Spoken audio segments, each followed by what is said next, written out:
Guess what? Guess what?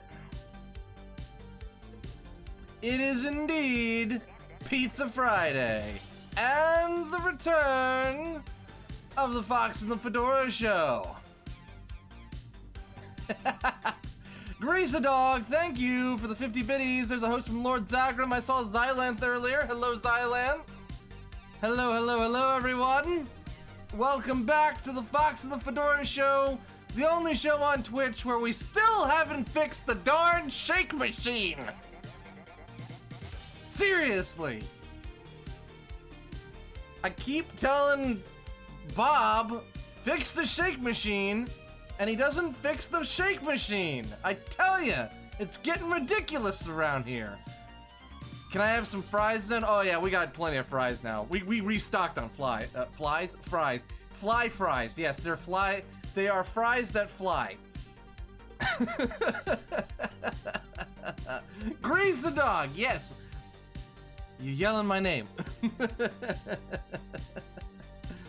Picky Pikmin, hello, welcome back. We gotta do roll call. We have to do roll call. Let's get in on it. Let's see here, we got Avian saying ew. Bob told me he left the tools at home. Well, Bob's gotta go get the tools then. What's Bob doing? They'll be good for our scaly friends. There you go. Thinking positive. I like that, Pat. I like that. All right, let's see. We got Avian. We got Chanel Monster Hyena, Shinobi Wolf, Shawnee Boy, Firecat, Blutra, already said Chanel, Psycho Fox, Your Muse K, how you doing? Xylanth. Let's see here. I don't want to miss anyone. Grease Dog, if I didn't say Grease Dog. Recon, hello. Maximilian the Wagon, hello, hello. Welcome back. Good to see ya. Wing Song. Hi. Foxy. Pat the Flareon. Scrolling up, make sure I don't miss anyone. Okay, I think I've got most. If I missed you, let me know. Bob's Building. I thought Bob's Burgers, but you know what? Maybe went in for some. Sage the Deer, hello! Jaegermaster, hi! Good, thank you for reminding me if I missed anyone, because, you know, I'll skip right over people and I'll be like, no! I didn't want to skip over you! That's not right! My goodness, my goodness. I'm well, but this is a little overwhelming, so I may not stay. Oh, it's okay, you're music, whatever you want to do. You can lurk, you don't have to chat, it's all good. If you just want to sit back and enjoy the show, you can do that too. Whatever feels comfortable. Have a great stream, Fox. Oh, Sage, you out of here? I guess you're going to take that nap. Enjoy your nap, Sage. Precise Cobra, hi. Also, Raventail Fox was here, but Raventail had to go. So, Raventail, in case you see this in playback, hello. All right. Oh, there's Recon. Saying heyo. Hello, Recon. Okay, I think I got everyone. Bob the Builder is a thing. I know. Also, I bet you are happy for today's game, as there won't be souls for Dark Fox. Well, we'll see about that, won't we? I would sub, but I don't got money. That's okay, Maximilian the Wagon. It's completely optional. You don't have to sub. You don't have to sub. You can just enjoy the show. Oh, today you're gonna be an attorney today. No, I'm not gonna be an attorney. I'm actually, okay, so here's the thing, guys. After all that hullabaloo in Dinosaur Land with Ford, I got to thinking, why should I be scared of this? Well, okay, I should be scared of this. I mean, I could stand to lose a lot, and I don't think Dark Fox would be very responsible with my genie. He probably heard that, so I'm just gonna be quiet. Hey, oh! Hey, we got an anonymous gifter gifting out a tier 1 sub to Maximilian the Wagon! Max, enjoy those emotes, if I could speak right. Yeah. A is for Andy, how you doing? So anyway, back to my quick story. I got to thinking, why should I be scared of this? Like, scared as in like, why? I've conquered so many other horrible, horrible things. Why should this be any different? I started thinking. That's how I speak. I started thinking about how I could possibly exorcise. That's not exercise, that's exorcise Dark Fox from my body. Firemancer, thank you for gifting a tier 1 sub to A.S. Frandy. A.S. Frandy, enjoy those emotes. So I started thinking, what is a way I could exorcise Dark Fox from my body? The only way that I came up with, unfortunately, was trying to let the Mario Brothers shrink down and go inside me, Like they did with Bowser and Kakaletta, but that didn't happen. I wasn't about to do that. Cypus! Coming in with a heckin' early raid! Cypus, how you doing? Zombie Kitten. Cypus, I didn't know you streamed. I gotta give you a follow. Medium O Fry, is that how you pronounce that? Sahold, how are you doing? Aww, you guys are amazing. That's really sweet. That's really sweet. Cypus, how was your stream?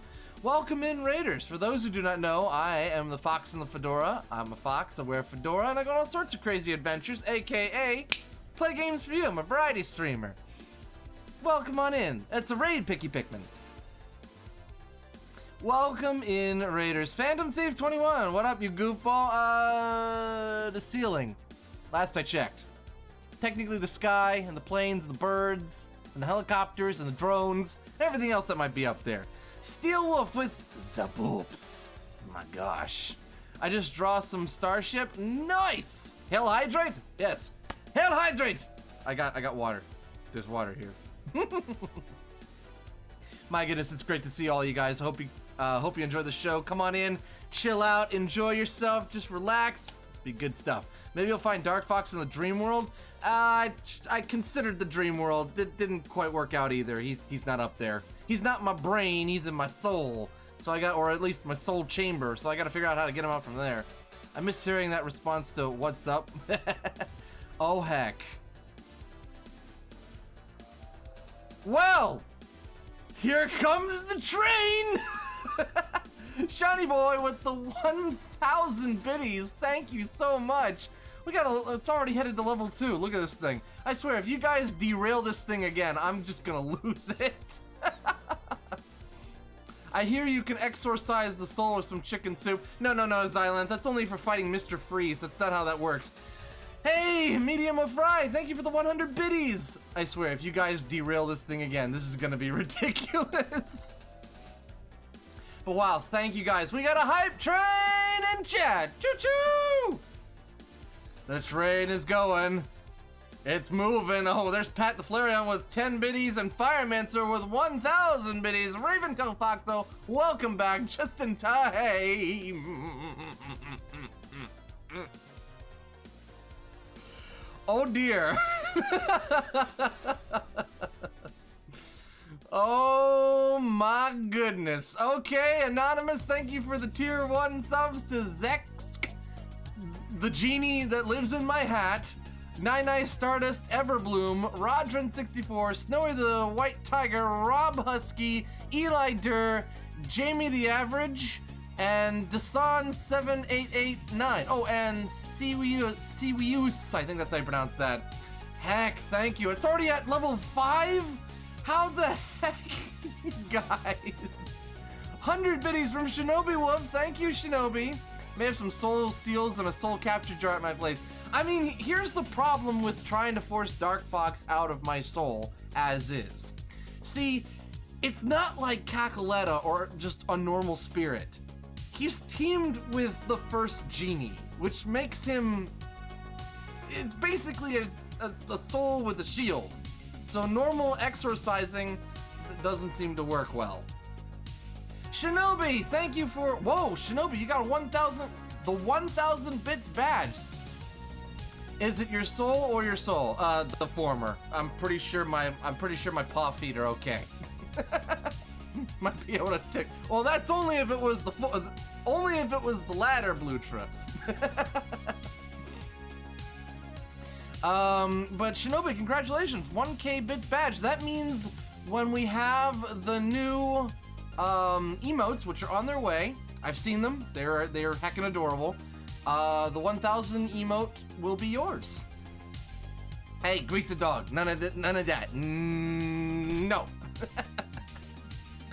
Have you tried using the soul stone? You know, if I could ever find it, I can't seem to find that thing. Firecat, thank you for the 25 biddies. Heck, you guys haven't derailed the train, so we're okay. We're okay. The train is not derailed. Also, AMA, I have a question. Just who is the first genie? The context behind it hasn't been told yet. The first genie? I don't know much about the first genie. I just know that it's a she named Zara, and I don't know much else about it after that. I just know That's the first genie. The first genie, though, is said to be extremely, extremely powerful, beating out all other genies. So maybe one level off from literal god. Heck, Grease a Dog with another 100 biddies. Thanks, Grease. Confetti time. So you updated your treat stream. Is it too early to kick off Pizza Friday? Not. Blutra, it is Pizza Friday right now. It is heckin' Pizza Friday right now, and the entire rest of the night. Must derail train. Shawnee boy, no! The train's gonna come right through the window. Literally, just the window. The rest of the house will be fine. Shiny boy, thank you for the 1,000 biddies. It's only a demi, LL. That's not so bad. That's bad enough. I volunteer as tribute if you need the soul stone. I can't do that. I can't do that. I can't do that to you. No. Anime Slime, how are you? Welcome on in. Would that Dark Fox be able to claim any souls if you played the fighting game? I mean, no. Technically, that I don't really consider the fighting games as part of the canon, but you know, there you go. My goodness, guys. A minute. Okay, we might be able to save the train. We might be able to save the train. There's only a minute left. It's at 52% on level 5. You guys have not derailed it. Thankfully, you guys have not derailed it. It's going really fast right now, but happy Pizza Friday! Pat the Flareon, thank you for the 10 biddies.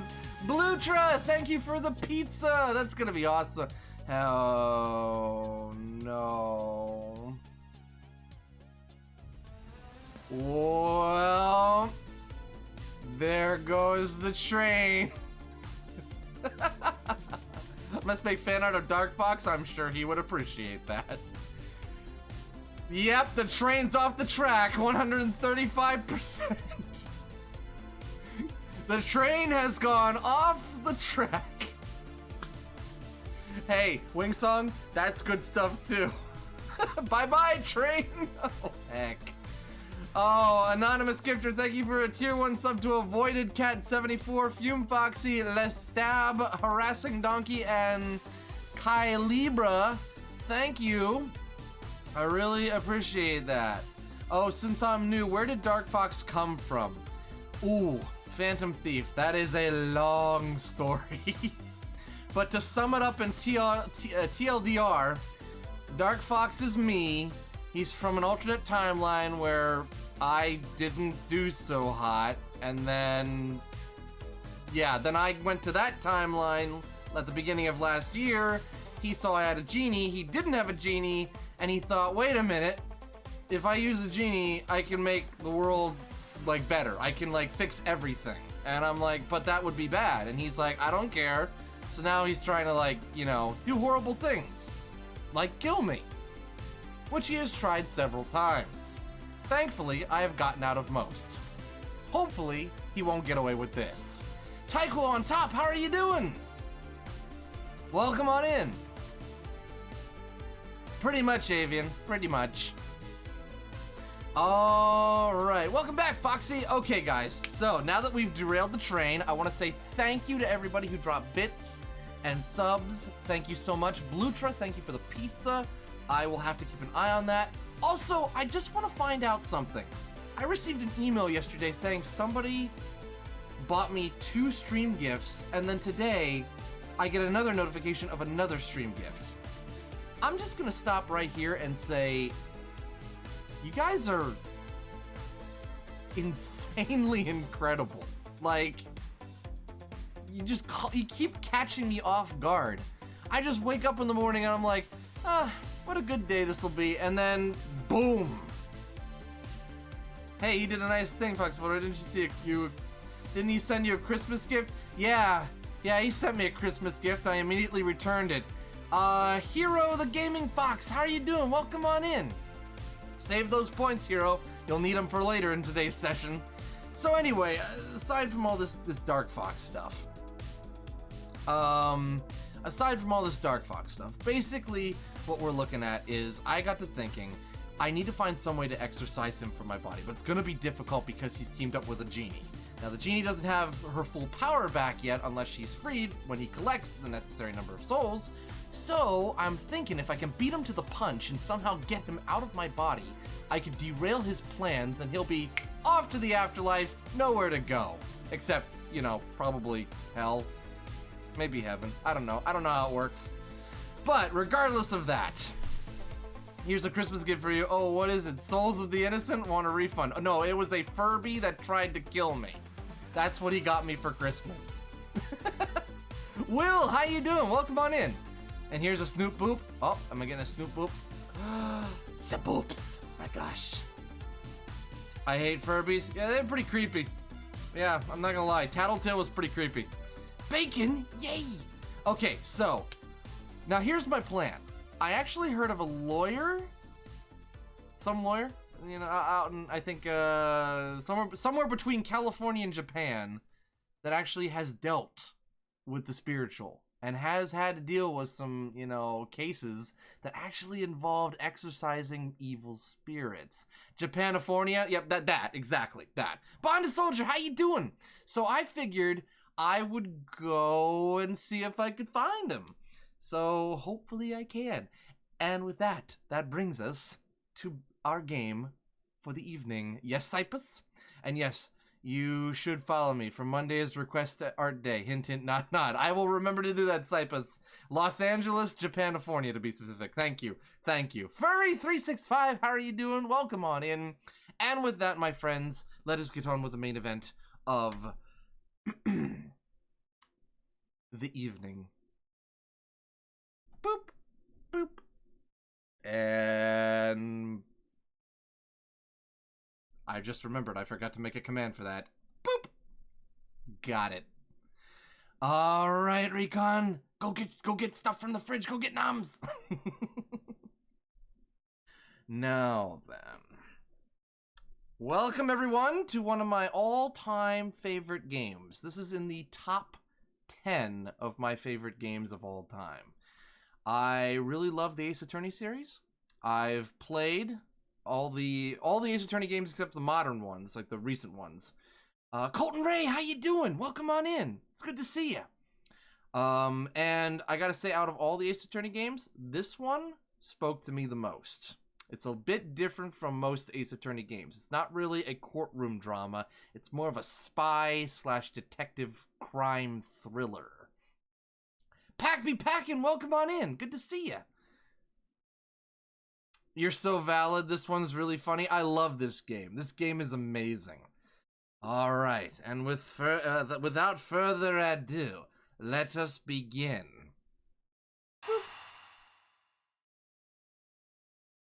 All right. Episode 1, Turnabout Visitor. Hopefully this looks pretty good on capture. I haven't finished an Ace Attorney game yet. I'm not big on puzzlers here. That's okay. You can guess how I picked my name. Like, remember this game? Oh, yeah, I do. I get you now. I get you. All right, let's go for it.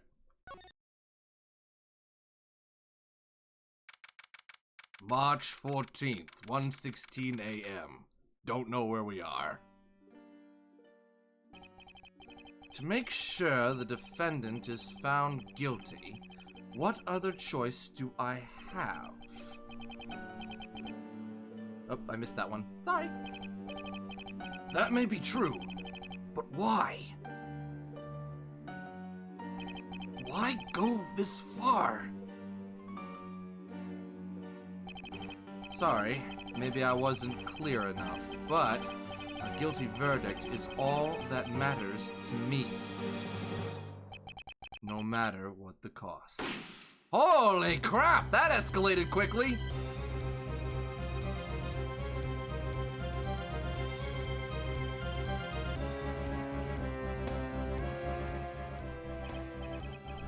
I'm a prodigy among prosecutors. Always have been, always will be. What's going on? March 14th, 2:05 a.m., Prosecutor's Building, 12th floor hallway. Oh my goodness, Black Wolf! How you doing? Thank you for the gifted subs to Trip13342 and Hazarino! Anyway, I have a meeting with, somebody here. Let's find out. It's hard to believe I've been away from my office for a whole month. I hope Detective Gumshoe has been keeping an eye on my office and keeping it clean. Yeah, hi, Mr. Edgeworth, Fox in the Fedora here.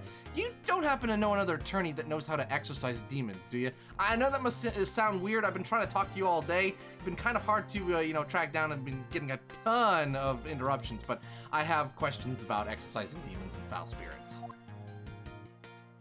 Or, we could talk about it later. The door is unlocked. Detective Gumshoe? What's the smell? It's very familiar. Blood? Oh, yeah.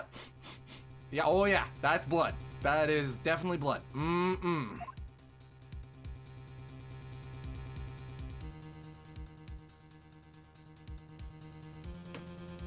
Oh, crap. What the? Oh yeah, that's a dead body. Yep, that's a dead body, all right. What's the meaning of this? It's a dead body. What else do you want? Freeze. Oh, shoot. I mean, don't do that. Don't do that. That's not what I want. Don't ignore what I said. Identify yourself. Shut up. You've got some nerve committing murder in a prosecutor's office. Oh no, he murdered the picture. Is that a threat? Let me make one thing very clear. What? No one gets away with committing murder in my office. No one.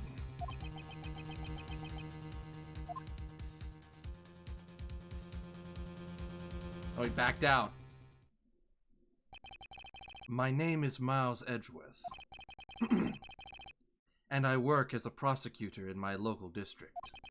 Little did I know that upon my return home after a month abroad, I would be thrust into a multitude of cases in some very frantic and busy days. March 14th, 2:56 a.m. Hi, prosecutor's offices, room 1202.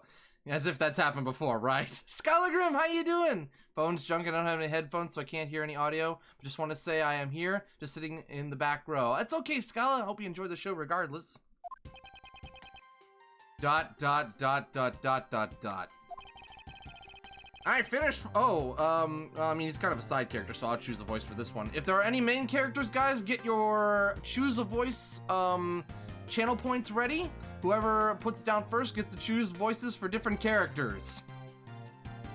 I finished photographing the victim's body, sir. Very well. Please continue your investigation.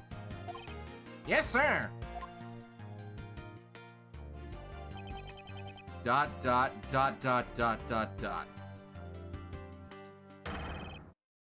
Oh.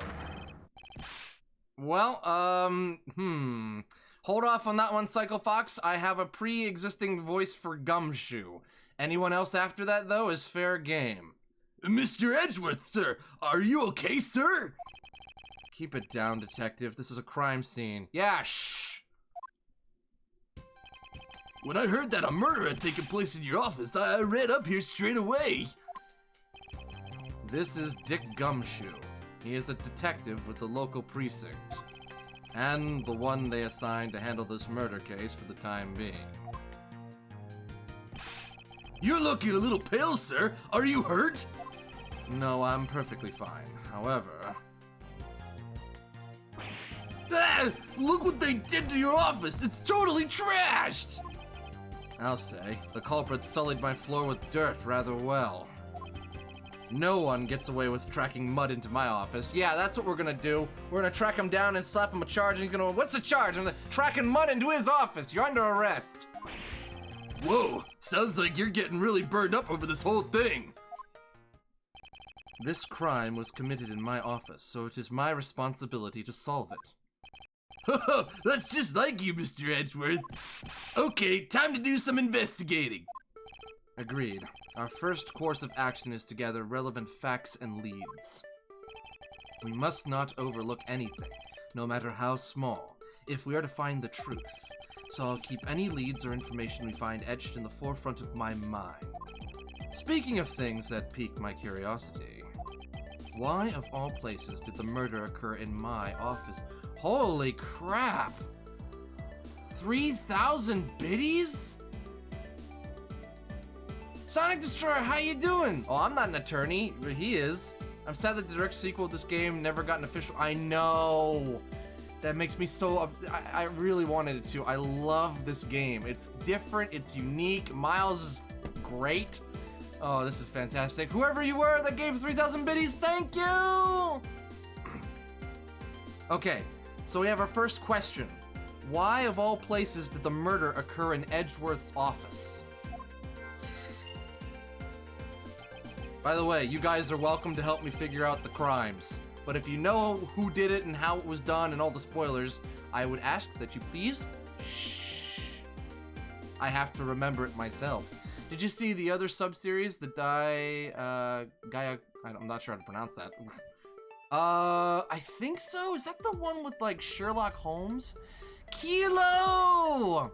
Hi! Almost Skyline, you just missed a murder.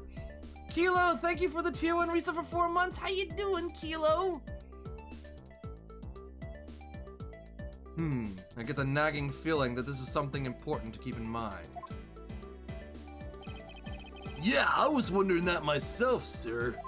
I mean, you can't really say it's just a coincidence, can you? No, not really. I didn't do it. These pobs are clean. I believe you. I instantly believe you. No, not really. Especially because of this. The key to your office? Well, good news for you. I've never played this game, let alone seen the playthroughs. Well, you're in for a treat. What do you mean, sir? If you think about it carefully and use logic, it should become clear to you. Yeah, logic. That's all you need. Logic? What's that? Is that a type of breakfast cereal? Yes. Yes, it is. It's delicious. You should try some. Speed, how you doing? By finding the connection between two pieces of information and connecting them, new information is born. Yeah, it's 3,000 bits from Anonymous. It was awesome. We had a hype train and everything. That is the end result of using logic. So how do you use it? It was one set in the... Oh, yeah, I do remember that. I never got to play it, though. Excuse me. First, I recall information through the logic button and then connect them together. Yes, that's right. I'm a robot. Now to touch the logic button and recall the facts. Aha! Logic button! Activate! Well... It's pretty simple, and there's only 2 things to connect.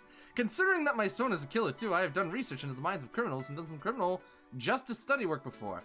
I am thinking that the perp was stupid and maybe tried to frame Edgeworth for the crime since it was in his office. This is just a guess though, since I never played this before. I mean, that's an idea, but wouldn't Edgeworth already have an airtight alibi? I mean, surely other people have seen him all day. Alright, connecting. Confirm. Only 2 things. Connect. Logic! For security reasons, all prosecutors' doors are outfitted with locks. I'm back. Okay, that's all good, Max. Welcome back. Which means it would have been hard for the murderer and the victim to get in here. Ergo, it's impossible to dismiss the location of this crime as mere coincidence. Yes, that's exactly what I was thinking, sir. No, you weren't. There must be a reason why someone infiltrated my room. What was the killer after? Why did this happen in Edgeworth's office? What was the killer after? You're really on the ball today, Mr. Edgeworth. That's some beautiful logic, sir. Yes, well, when you follow leads to their conclusion, only the truth remains. It's regular Sherlock Holmes. However, if the information doesn't line up properly, I must stray far from the truth. I may stray far from the truth as well.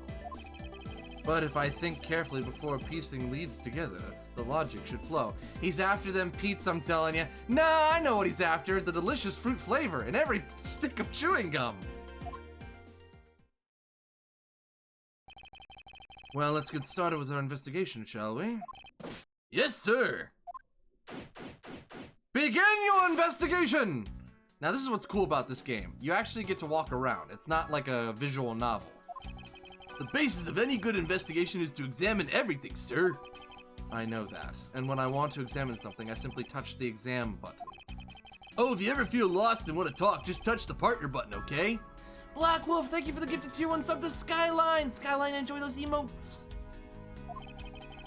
I'll give you great, precise advice as an ace investigator, sir. I checked the gun and body. Yeah, I mean, that's what I'm thinking. It's a combination visual novel and point and click. Pretty much. Something to try later if I have free time, I suppose. So this is what's really cool about this one. You get to walk around, and I think that's awesome. Okay, so first thing first, let's check out this gun. What have we here? Could this perhaps be the murder weapon? If so, it would mean that the killer made their escape after disposing of their gun here. I think I've seen one of these before. Oh heck. Kilo! Thank you for the 3,000 biddies! I appreciate that, Kilo. Thank you so much. Hype in chat for Kilo, and hype in chat for who was it that gave me the 3,000 as well? Was that Anonymous? Whoever Anonymous is, let's get some hype in chat for everyone who just dropped 3,000 bits. Thank you so much for that love and support. I appreciate you. Thank you. Also, Kilo just earned the 25k bit badge, which means Kilo, when the new emotes come out, you get them all. Or I think most of them. Maybe one's gonna be locked, but I guess we'll work on that. Care to enlighten me as to where? Actually, that is a good question. Where have you seen this before? Oh, I know! They call it a gun. Exactly. I'm so happy it's Friday. Me too. I was issued the exact same model, I think. Detective. I don't really like guns all that. Oh, that's him. I don't really like guns all that much. I mean, they're really dangerous. Thank you, Captain Obvious. But now that I think about it, you do see the model around the precinct a lot, sir. Blue Javelin coming in with a tier 1 resub for 4 months. Welcome back, Blue Javelin. How you doing? I don't use mine much, except in emergencies, so that's why I didn't recognize it. So wait, you're saying that the gun is a policeman's issued weapon? So it's the same type of revolver as the ones used by this precinct's detectives. Oh. Is the killer a cop? Okay, that's taken care of. What about this? Ouch, they even knocked over your chess set. I had it all set up, ready for when you got back. I figured we could play a few games. I had no idea you were interested in chess. I'm actually pretty good at checkers, so I thought I'd give chess a try. In that case, I suppose I can set some time aside after we solve the case. Though I don't expect the games to tax my mental acuity much. I don't think so. No. He's done. Congrats, Edgeworth, you touched evidence. Alright, time to investigate the body. Actually, wait, let's go. I wanna ask around real quick before we look at the body. How is it coming along? Please, I need absolute silence. Fingerprint lifting is a delicate art. Well, I never. I mean, it might be. I don't think we can look at the bullet hole yet. Do you have anything to report? Sir, yes, sir. Nothing out of the ordinary right now, sir. And yet, there's something out of the ordinary right in front of my eyes. Talk about a contradiction. Something out of the ordinary, huh? I should look around a bit more. Hint, hint, there's more for you to look at. Oh, hello. What do we have here? Watch out for the teacup fragments there, sir. That killer is going to pay. This tea set! Yikes, you're really mad over this. This tea set is very dear to my heart and can only be bought in England. It costs more than your whole month's paycheck. What? Now I feel like the killer's wasted one of my monthly paychecks. How dare that killer? Taking away 1 month's pay. The nerve. Oh, it's your trophy. The, Knight of Prosecutors, right? I love these adventures so much with you. Aw, well, I'm glad you're here to join me. Wow, I couldn't. That sounded so insincere. I'm glad you're here, Furry. Thank you for being here. We Brits do treasure our tea. There you go. Confirmation right there. King of Prosecutors. And it's not a trophy, it's a shield. Dude, he barely survives. If his monthly paycheck is gone, he starves, basically. Welcome back, Xylan! They only send this to the winning prosecutor, right? Yes, but I have no real interest in the perceived worth of other people. As for my own worth, that is something only I can determine for myself. Trip 13342, how are you? Laguna Crail, hi! DS with capture card, 3DS or ROM? This is 3DS capture card I bought, and it's one of the few that are left. There are actually not that many left. But how you doing, Laguna? That's so slick, sir. I'm gonna have to try saying that sometime. Unfortunately for him, his monetary worth is tied directly to his worth to me. What else we got here? Well, it's a good thing my Steel Samurai doll was spared any harm. Speaking of which, I still haven't actually sat down and watched any of that show. What's it about again? Good news, that 3DS is tax deductible. Make sure to hold the... Yeah, I got you, Laguna. I am way ahead of you on that. It's sitting right here. Well, I don't know much about it myself, but...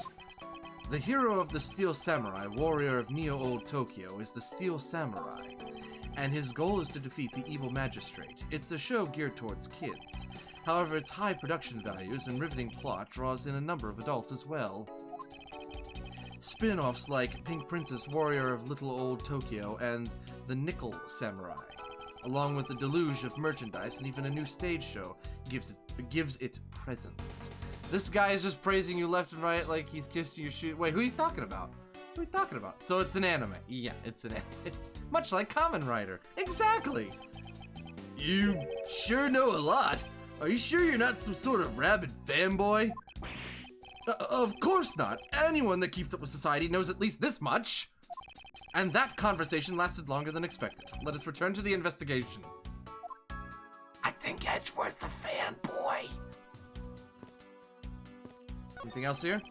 Is this yet another batch of fresh flowers? The ones that come with a card attached every month like clockwork for you? Yep. Speaking of that, let's see what's on the card this month, sir. All will be resolved. Wendy. Oh, Miss Irony, how painful are thy thorns. Wendy, isn't that the name of that old lady with the whiny voice that stalked? That's enough, detective. You need not remind me further. Oh, good. He's being stalked by someone. Cool. Alright, let's take a look at the body. They finished photographing the body, so it should be alright to examine the area. James, the IT guy! How you doing? Wendy is totally a stan. I won't rest until I've inspected every suspicious-looking nook and cranny. Well, first things first, I want to look at this. What do we have here? Hey, I think I've seen one of these before. It's called a wallet. It's a police badge, detective. Oh, it's a police badge, detective. Oh, hey, I have the exact same thing, actually. What a coinky-dink. Let's take a look inside. Oh, so he was a detective. Mr. Buddy Faith. It would appear that our victim was a detective just like you. According to his badge and ID, Buddy Faith was a precinct detective. Well, not anymore. I seem to have gathered a few pieces of pertinent information. So could that gun be his? Yeah, but the question is, how did it get over there? I mean, the killer apparently walked out with the gun, so why is there another gun on the floor? I'm doing alright, finished my school stuff for today? Awesome! Now to calmly use some logic and figure out if any of them are connected to each other. Yeah, but we're not done looking at the body! I want to look at the body some more. Perhaps someone jacked his gun and shot him with it? Just a shot in the dark there. Ha ha ha! Alright, let's see here. Is he clutching anything? Let's see here. There's blood all over his lower abdominal area. It looks like the bullet passed clean through his stomach area. Oh, It looks like the bullet passed clean through his stomach area, sir. in other words, he was shot. Yep, and until the autopsy's done, I don't think we'll know much more than that. Well, I guess the only thing Buddy will be investigating is dirt particles. Ugh. Please have the body sent to the morgue once they're done processing the crime scene. Okay, interesting. Are you gonna be okay with keeping track of the evidence we find, sir? Of course, this is the safest way I know to keep track of it all. Alright, if you say so. I keep all the evidence I find either in or with my organizer. When I want to re-examine a piece, I have but to touch the organizer button. But the organizer isn't only for evidence. I keep people's profiles on hand in it too. It's probably a good idea to make a habit of checking the facts often. We'll remember that. That rim shot was on beat with the background music. Well, I guess the rim shot got eaten. Let's see. Anything else look weird to you guys? Your files are all over the floor, sir. They probably fell during the struggle between the victim and his killer. Interesting. Oh, and I tried so hard to keep this place spotless while you were away. I mean, this just rendered all the time and effort I put in pointless! I don't recall ever asking you to clean my room. Well, I watered the flowers every day just like you requested, sir. I just added cleaning to the list as a weekend special. For about half a day every Saturday, I'd come in and clean this place until it sparkled. Does he have a life? The jury's still out on that one.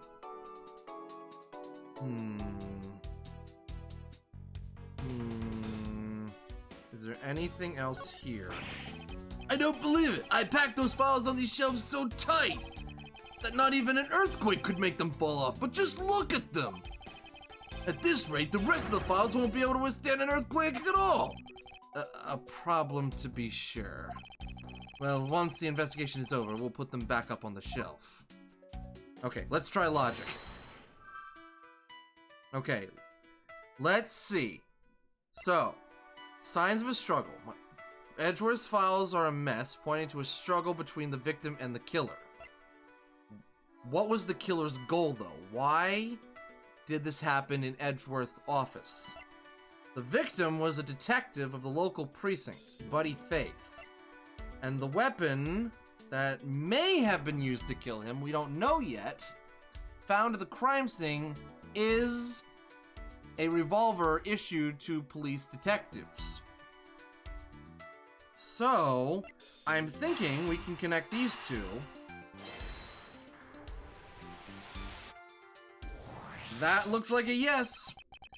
The revolver, the standard model used by detectives. Could it have belonged to our recently departed? Detective Gumshoe, could you please thoroughly check the victim's body one more time? Yes, sir, on it now, sir. Brain blast! Excuse me, pal. Let's see. What have we got here? Mr. Edgeworth, sir, this guy's wearing a gun holster. So it appears that our killer somehow managed to take the victim's gun from him. Also, I doubt Edgeworth's the kind of guy that should be your go-to for spiritual issues. Oh, it wasn't. I was trying to contact the other guy, but apparently he's not here and Edgeworth doesn't want to help me find him. So instead, why should I just leave? They seem to be in a pickle. Shadow Knight, how you doing? And Kiva Wolf! Welcome on in. Let's see what else we can find out about this revolver. As I always say, you've got to look really carefully at each piece of evidence. You can use the scroll wheels to rotate an object. There's no such thing as a bad angle. Use the slide bar or the X and Y arrows to zoom in and out to get at the nitty gritty. Oh. Hello. Uh-huh. Hold on. Hold on. I want to see something here. What's this? It looks like only one round was fired from this. Wow, so the killer killed the Vic with just one shot after wrestling the gun from him? Sounds like the guy knew how to handle a gun, huh, Mr. Edgeworth? We have no proof for now, but that is a distinct possibility.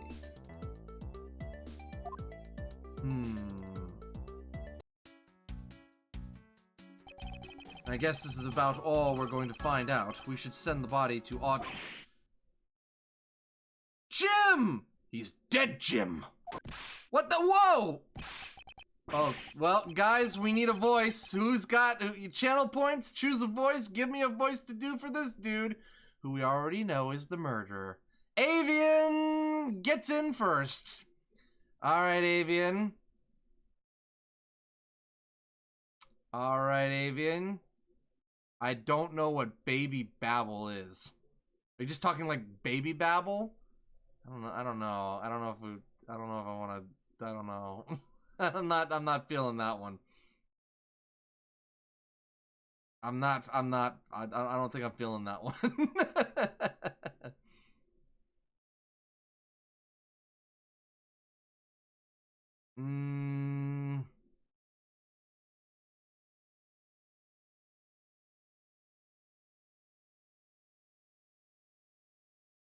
A lisp? You want to speak like a lisp? I'm gonna spit everywhere like this. Okay, I'll do a guy with a lisp. Why? Oh, why? How could this have happened to a guy like you? Are you alright? Don't touch me! Leave me alone! Just let me be! Sorry, but I can't do that. The investigation is still ongoing, so please refrain from touching the body. The body? The body? Don't talk about him like that! Like he's just some lump of flesh! Look at him! Jim looks like he's just turned in for the night! Sure, just in a blood-stained suit, pal. Hey, Chrissy! How you doing? Where are my manners? Aren't you that prosecutor? Why, yes I am! I'm Jacques Sportsman, prosecutor. Jacques Sportsman. I'm sorry, Jacques Portman. Portsman! I can't say your name to save my life! Gosh. Jim here with my partner in crime busting. I'm Miles Edgeworth, and like you, I am also a prosecutor. Detective Dick Gumshoe, sir. So you're Miles Edgeworth. I guess this is your office? Yes, that is correct. Then it was you! You're the one who killed Jim! The fact that the lisp affects his own name so much just makes it that much better. Hey, don't go around jumping to conclusions, pal. Just calm down, okay? I will not. I know how things work around here. High prosecutor's office doors all have locks built into them. And only the owner of the office has the key to his or her own office door. That is correct. However, I was not the one who killed your partner. You know that they are villains when their collars are folded up. I guess so. I guess so. Yeah, Mr. Edgeworth has been overseas on a business trip this whole time, pal. And the key to the door was with me the entire time, okay? So the only one who could get in here was me. I'm over here in the corner trying to tell him to shut up, but it's not working. Sinister Foxcloud, thank you for the 100 biddies. How are you? Welcome on in. Wait, that means...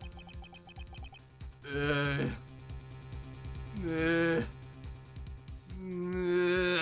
not sure what that means. So we could say Portsman ran in while getting his wisdom teeth pulled? I guess so. So with you then, you're Jim's killer. No way, pal, you've got it all wrong. Everyone calm down. Thank you. Mr. Portsman, correct? If you are a real prosecutor, you should know to stay collected. The investigation has only just begun. Isn't it too early to be drawing conclusions? All right. Oh, that's Gumshoe's voice. Alright, I get the point. You're right, my mistake. I tend to get a little too hot-headed sometimes. You sure are one cool customer, though, Mr. Edgeworth. Mr. Jordalicious! Hello, thank you for the raid. Welcome on in, Raiders! Let's see if I can play the raid music without it getting drowned out. I don't think I can, though. It's kind of playing well, but it's not great. Welcome in, Raiders! For those who do not know me, I am the Fox in the Fedora. I'm a fox, I wear a fedora, and I go on all sorts of crazy adventures, aka play games for you. I'm a variety streamer. Welcome in, Mr. Jordalicious. How was your stream? What did you play? Hope it went well. Welcome in, Raiders. Take a seat, grab some popcorn, plop up your paw feet, and enjoy the show. Or at least this one in game does. Okay, cool. Just stopping by for a bit to see how you and everyone are doing. Other than that, tired, dug up a young small tree, sharing a rose, and right now it's sitting in a pot for me to nurse and have it grow until I can plant it elsewhere. Nice! Sounds like a lot of work, though. It had its ups and downs, played some Super Mario World with crowd control. Oh, that must have been interesting. Well, welcome in, Mr. Delicious, and thank you so much for that raid. I appreciate that. I've heard all the rumors about you. You're the great genius prosecutor. You're something of a legend, you know. Anyway, let's call a truce and work together, okay? Lunar Claw, welcome on in. Now, how about a handshake to seal the deal? A pleasure to work with you. You guys were conducting your investigation, right? Sorry for barging in like that. Carry on then. It's your room after all. You got pizza? Nice! Thank you, I intend to. I just want a little more time to say goodbye to Jim. Why are you calling him Jim? His name's Buddy Faith. You there! Sir? I was pizza? Interesting. Was that a high five? Did he just high five the cop? I want you to capture this scene on film for me. My final farewell to my partner, Jim.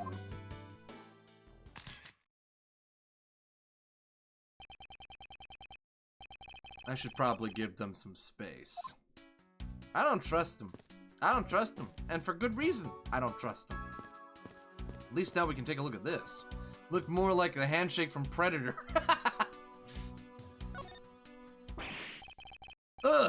Your jacket, sir. What's it doing on the floor? It must have fallen off the wall when the killer tried to threaten me by firing a round. So the killer not only shot the victim, but they shot your jacket as well? Is his voice Daffy Duck or Sylvester? Yes. They dared to shoot the ultra special jacket that you made your prosecutorial debut in? What if they had shot through it? It would have been a disaster! It's not worth getting worked up over, Detective. Not when there's something more here. Huh? Like what? Daffy Vester? Exactly. I take it you haven't noticed it yet, Detective. There is a giant contradiction right here in front of us. Really? Did I say contradiction? Must be rubbing off on me. I'm starting to sound like him. But I have my own methods, and I will conduct this investigation my way.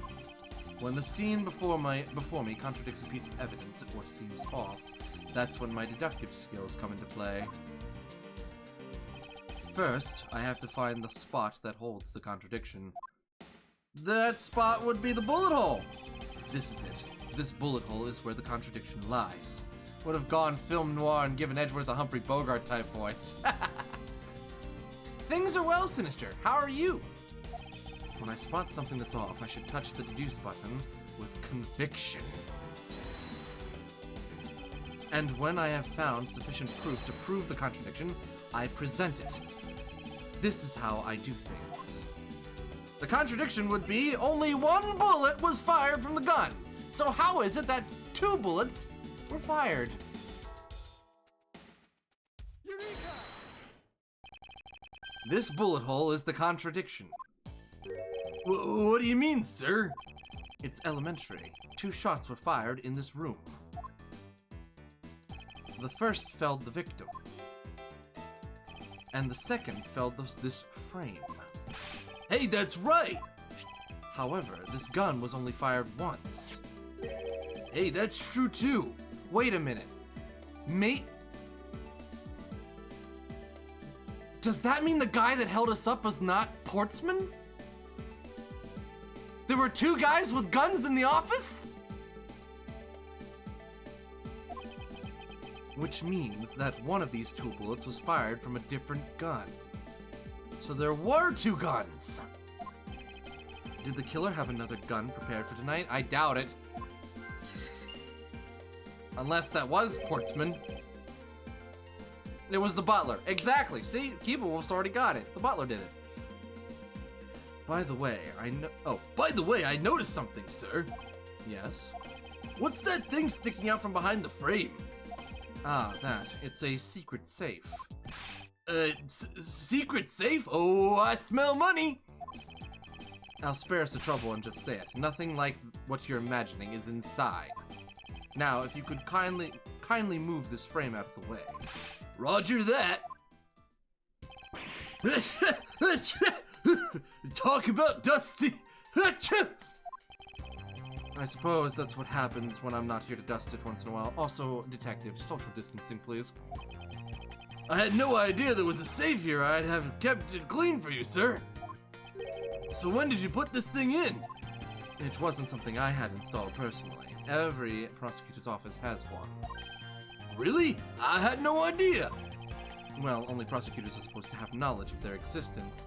Hey, anonymous gifter, thank you for the gifted tier 1 sub to Mr. Jordalicious. Thank you, anonymous gifter. Mr. Jordalicious, enjoy those emotes. And can I get some hype in chat for Mr. Jordalicious and the anonymous gifter? Thank you, thank you, thank you both. I appreciate that. So, what's inside, Mr. Edgeworth? Right now, nothing. We only use them to store especially important evidence when a trial is in session. www.479, how are you? Welcome in. That's it? Talk about squashing my hopes and dreams. What, were you planning on robbing him?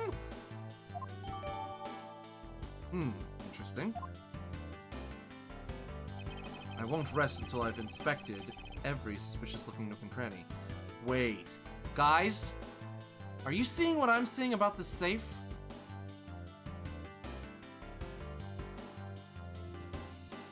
Good night, bonded soldier. Have a good sleep. Are you guys seeing what I'm seeing? No, those aren't scratches. Remember, Gumshoe came in and cleaned the office every Saturday. So, he didn't know about the safe, and yet, the number pad is completely clean of dust. The number pad is completely clean of dust. Someone's been back here. I don't know, are you seeing a giant fox in a nice hat? Well, I mean, that's me, so. Jindal Lion, how are you? Welcome on in. Let's take a closer look at that keypad. Now this is odd. You found something, sir? This keypad, don't you find it to be a bit too clean? Oh, bless you, greasy dog. Yeah, that's a thick layer of dust all around it, but not on the keypad itself. You there, the forensic scientist. Yes, sir.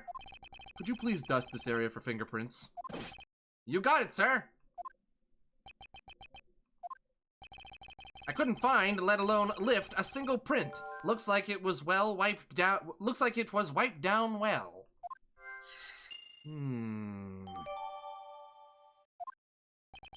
As I thought. It appears that logic is the only way around this setback. Time to rationally and calmly connect the dots with the information we have. Alright, if that's the case, what do we got? The killer's goal, signs of a struggle, another handgun, or white... I think we know the killer's goal now. He wanted whatever was in that safe. I think we've got it.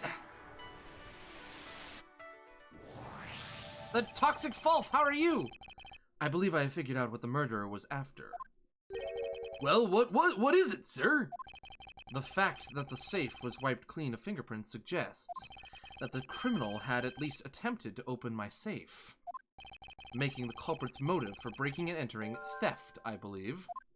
It wasn't me, I swear. I'm just looking for another guy who knows how to exorcise foul spirits from bodies.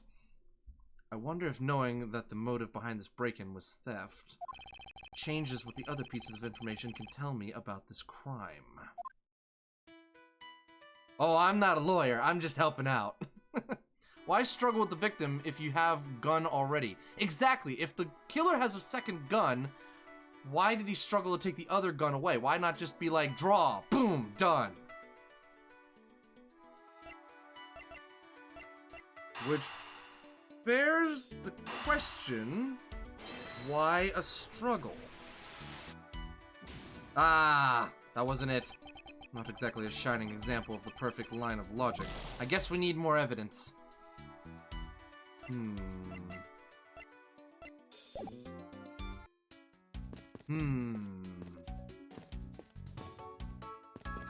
Is he done yet?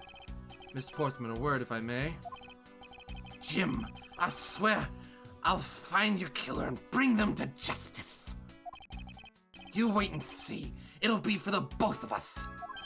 Now then, you wanted to talk to me about something? No, that's all right. I feel like I'm interrupting their conversation. Okay, so is there something in logic we haven't looked at yet? We tried to connect signs of a struggle with handgun. Culprit tried to open my safe. Was the killer's motive theft?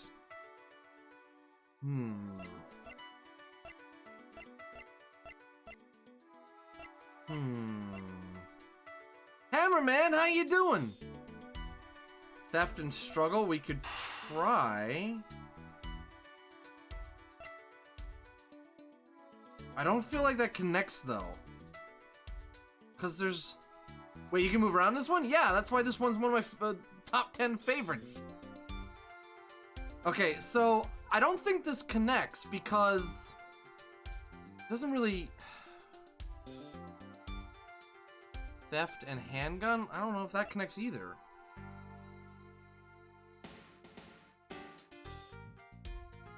Actually, wait, no.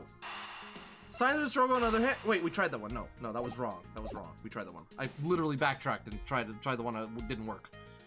Hold on. Organizer, safe.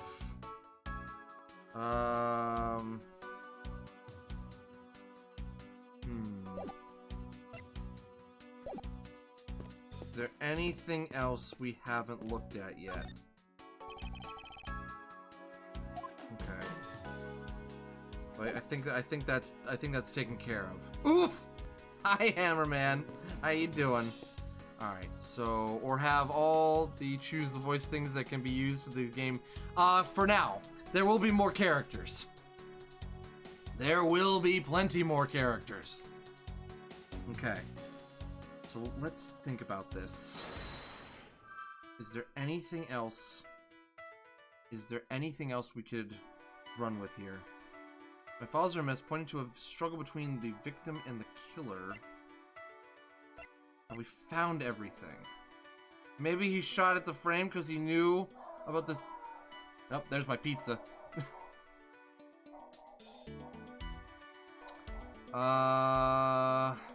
Maybe he shot at the frame because he knew about the safe behind it? Possibly. Possibly. 1 second, my pizza's here, guys. I'll be right back.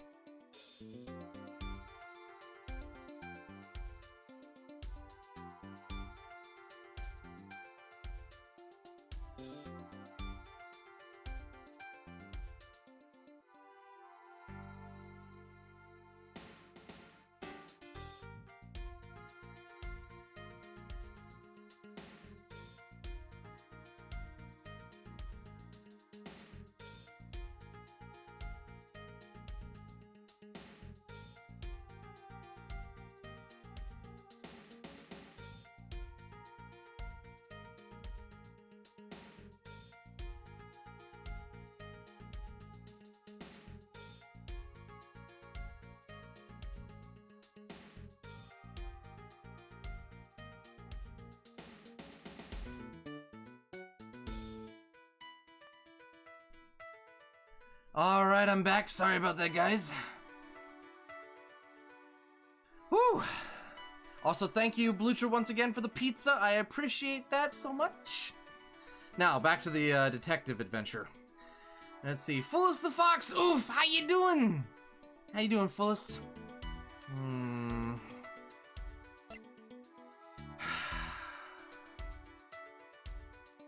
There's gotta be something else here. There's gotta be something else here. What could it be? Motive, theft, question mark. Signs of a struggle, another handgun. Tried that, didn't work. Fullest of Fox, thank you for the host, and I'm doing well. How about yourself? Oh, you said you're doing good. Okay, cool. Sorry. It's just like habit at this point. Theft, handgun,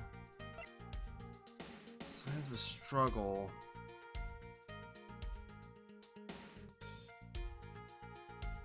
Did we find everything? I feel like we're missing something, like there's another piece of evidence we haven't looked at yet. Oh, I'm skipping through this one, sorry. I'm not gonna skip through it. I should have read that. I thought it was just gonna tell me about the code again. I hope we can solve this case quickly. I'd like to return to relaxing on this sofa. That thing looks a billion times softer than my mattress at home. Can I sit on it too? Just for a little while, sir? Detective Gumshoe, you know I can't allow that. Until this case is solved, neither of us has time to spare, let alone rest. You're right, sir. I'm gonna work hard and be a real trooper to the end. Even once this case is over, I don't think you can afford to take any time off. Okay, what have we not found? Can't look at the body anymore, so we got everything there.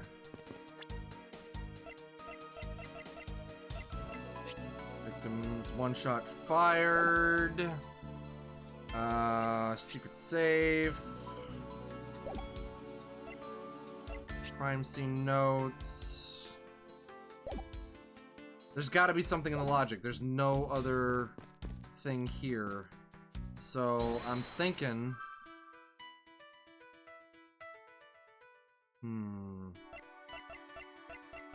I believe there's nothing wrong to ask again how one is doing. I guess so. I guess so. Yes, Hammerman, what would you like to ask me? Okay, I'm gonna start... Oh, boy. Guy's wallet's on the ground? Yeah, we looked at the wallet. It's actually not a wallet, it's his police identification. Olivier Messi, how are you doing? I'm doing well. How about yourself? It's gotta be in logic. There's no other way to go. What is it? Another handgun, motive being theft.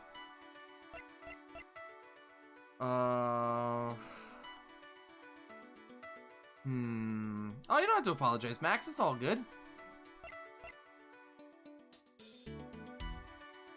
Another gun at play. Motive theft. I'm gonna try signs of a struggle with theft. I don't think it connects, though. Oh, wow, it did! That was the answer? There is a possibility that the files splayed on the floor are not the result of a struggle between the victim and his killer. Oh, how did you figure that one out? Oh, you mean like it could be from when the killer tried to find something, sir? Precisely. We need to figure out if any of the files have been stolen. Yes, sir. I'm gonna shelve files like you've never seen before, even at a library. Sure.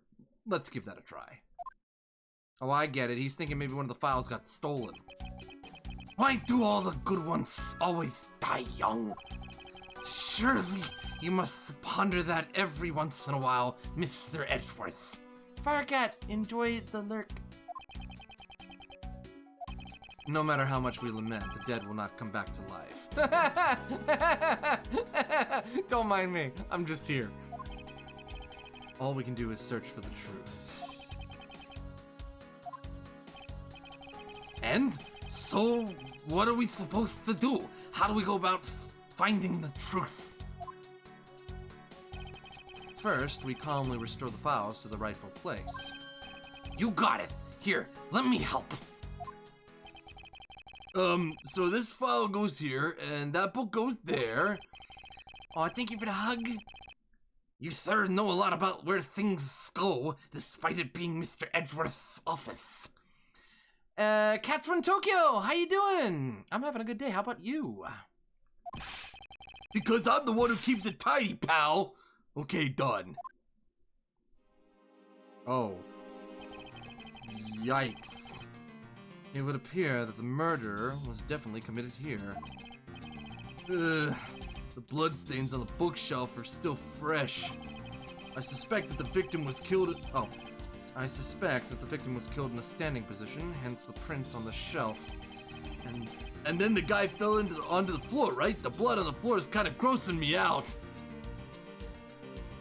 Mr. Fedora on Voices is asking for a voice from either Rocco's Modern Life or Animaniacs Possibility. I can try, but I can't do, like, you know, some voices. I'm not an impressionist. I can just do, you know, this and that. So I might have to reject a few. I'm good, been lurking here for a while, decided to speak up and say hi. Awesome! Thank you for that lurk. Detective, I don't have the time to deal with your weak stomach right now. But you know, I'm no good with blood, sir. I'm certain there's something wrong with this picture. Can you guys spot what's wrong with this picture? Because I see what's wrong with this picture. Can you guys in chat see what's wrong? Because man, oh man, that's staring me in the face. The handprints? The blood? Not quite. Murder has happened? Oh yeah, there's been a murder. The handprints on it's pulled? Nope, it's not the blood or the handprints. Doing awesome, only have 50 more marble races to hit 5,000 races for the season. Nice, congratulations. The bullet hole. I think Firemancer's onto something. He must have 4 hands? No, he fell to the ground. He got shot standing up and then he fell back and then onto the ground. Maybe he was clutching his abdomen when he got shot and then he kind of fell back and slowly died. You know, like dramatically in the movies. So, yeah, about this. If he was shot standing up, how come the bullet hole isn't up here? Why is it down here?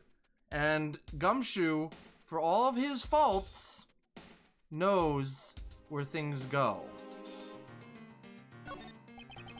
So this is where the bullet lodged itself after it went through the victim, huh? For the bullet to be lodged so squarely in a file's spine indicates that the files were ransacked after the shooting had occurred. Then I guess the victim was moved because he was in the killer's way. There's blood on the back of his pants, which could mean that he actually died sitting while leaning against the bookcase. That's a possibility.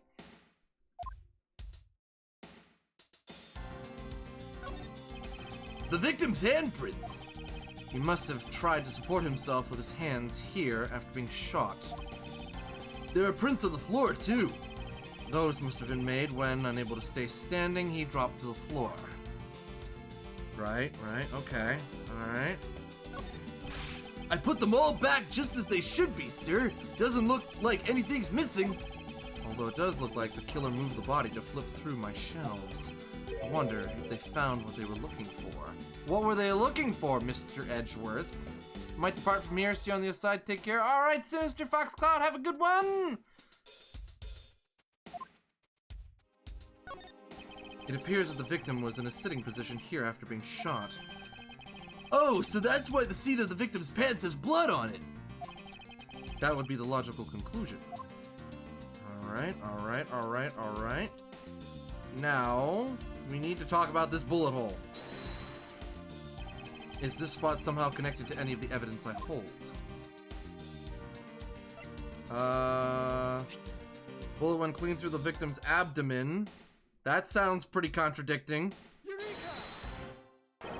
There is clearly a contradiction here with this bullet hole. Saboops. I'm gonna pass out. I'm overly happy, man. Oh, well, that's good. Hopefully you're taking care of yourself, though. You're gonna pass out. Yikes. What do you mean, sir? Mithril, how you doing? You don't see. Quite simply, the bullet hole itself is too low. If the victim was shot in the stomach, the hole should be much higher up. But what if the guy was shot while he was sitting or lying down, sir? And remember, if you've got a ghost in your house, there's no legal possibility to charge them rent, and there's no law that you can. Yeah, I've learned that the hard way. That would be illogical. The victim leaned against the shelf here after being shot. What suggests that he was standing when he was shot? Then that means... Wait, what does that mean, sir? It means you need to use your brain every once in a while instead of mine, detective. In any case, it means someone made a faulty assumption. And it was from this mistake that our current contradiction was born. What is the faulty assumption that caused this problem with the bullet hole's position? Is it the position of the body, the position of the handprints, or the order of the files?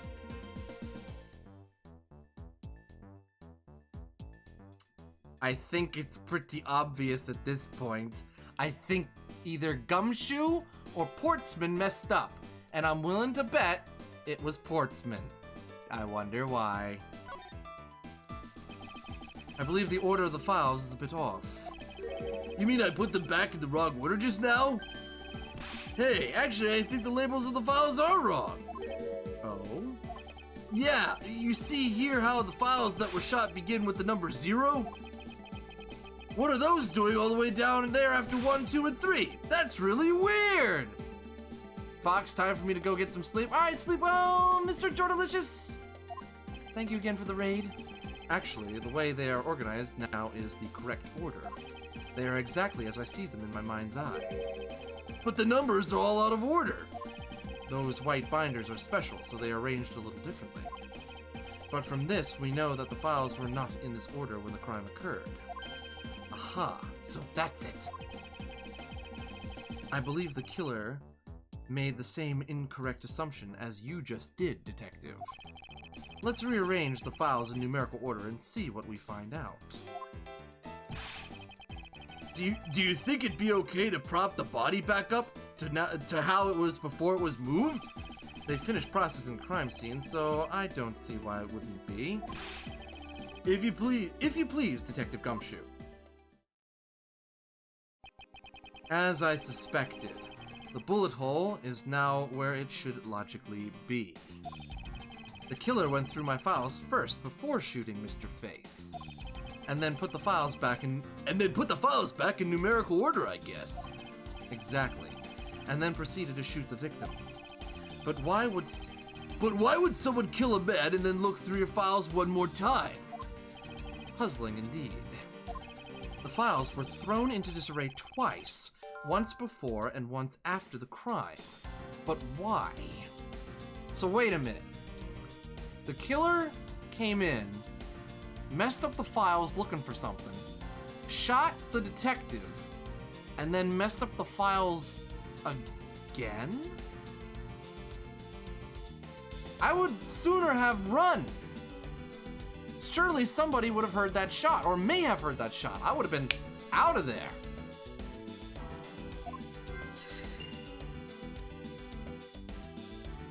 Fox, there is something written in blood on the books near the bottom. I just noticed that. Oh, hey, you're right. What is that? Now the crime scene is as it was at the time of the murder. Now to give it another look. What do we have here? This...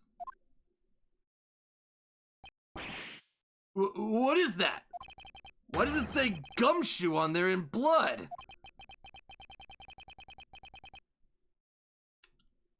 Oh, that's Portsman. I'd say it's some incredibly incriminating evidence. Yes, indicative of criminal activity, indeed. No, wait, there's gotta be some mistake! Mr. Edgeworth, sir, help me! Say something, sir! It appears that one of my files was stolen. Is that all, sir? What about me and my situation? Is this what the killer was really after? Yeah, but which file did the killer take? Huh, the investigation's complete. What do you know? Looks like Jim was able to leave us the name of his killer in the end. And this most important method managed to reach us. I'm telling you, it wasn't me! You can't be terribly pleased to hear that your beloved partner is the guilty party.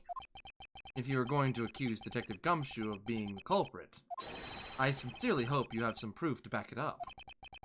Jim's words, they're more than enough, wouldn't you say? If that's how you want to play it, then at least allow me to understand your reasoning. You sound like you speak from experience? Wait, what do you mean? You got it! I don't like this one bit. There's something strange about this man's attitude. And there must be some sort of flaw in his logic waiting for me to dig out. Mr. Edgeworth, what are you gonna do? Bleeb84, thank you for the follow. Oh, no, thank you for the host. I thought it was follow. Sorry. Thank you for the host, Bleeb. Appreciate that. About how if he were to kill and immediately go out of dodge? Hey, are you insinuating something? You insinuating something? I'm not speaking from experience. I'm speaking from all the detective films and things I've heard. And the things I've experienced. Hail Hydrate? Yes, I have water. Thank you. What I always do in court, I'm going to cross-examine him. One way or another, I'll expose the flaw in his logic with this technique. Avian, I do not like how you're insinuating things. You better have proof to back it up. Oh, how do you do that? Can you explain it to me, sir? Maybe some other time. Mr. Portsman, if you are ready. Hail Hydrate! I have 7-Up if you want. I got it, but I won't spoil anything. I think Laguna's got it. Aw, if you don't have time, you can just say so, sir. Miles Edgeworth versus Jacques Portsman. Detective Gumshoe, you stole Jim's gun from him and thought him dead. Saw him dead? Further, you messed up the files to make it look like you had committed theft instead. That's when you moved Jim's body that was sitting in front of the bookshelf. But thanks to that, you didn't notice the bloody letters his body was hiding. And it will be by his final words that you will be brought to justice. You intend to argue that the victim's dying message points to his killer. I can hear Jim's voice, and he's calling for his killer's arrest. Are you sure you're not mishearing his words, Mr. Portsman? There is no way Detective Gumshoe is the culprit here. I will find the flaw in this man's logic and expose it with credible evidence. A rebuttal to Mr. Portsman's logic. Detective Gumshoe, you stole Jim's gun from him and shot him dead. Can I press this, please? You know, there's something I've been meaning to ask. What is it? Why do you call the victim Jim, when clearly his name is Buddy Faith? Isn't it obvious? Jim is the perfect name for my companion. Fox and Jim. Don't those two names go together like peanut butter and jam? But Jim isn't even close to the guy's real name. Well, Fox and Buddy just sounds off somehow. Besides, he was the third of a bunch of guys I decided to nickname Jim. He talks about the victim like he was his pet. He might have been, for all we know. Okay. Further, you messed up the files to make it look like you had committed theft instead. Press everything. Do you really think it was necessary to dishevel my shelves twice to do that? That's true. Okay, then maybe his real intent was theft. Hey, are you accusing me of stealing something from Mr. Edgeworth? It's a possibility. Maybe your salary's been cut so much that life is getting a little too rough to handle. I'll have you know that I eat 3 square meals every day, pal. Okay, so all 3 of them happen to be instant noodles, but... Poor thing.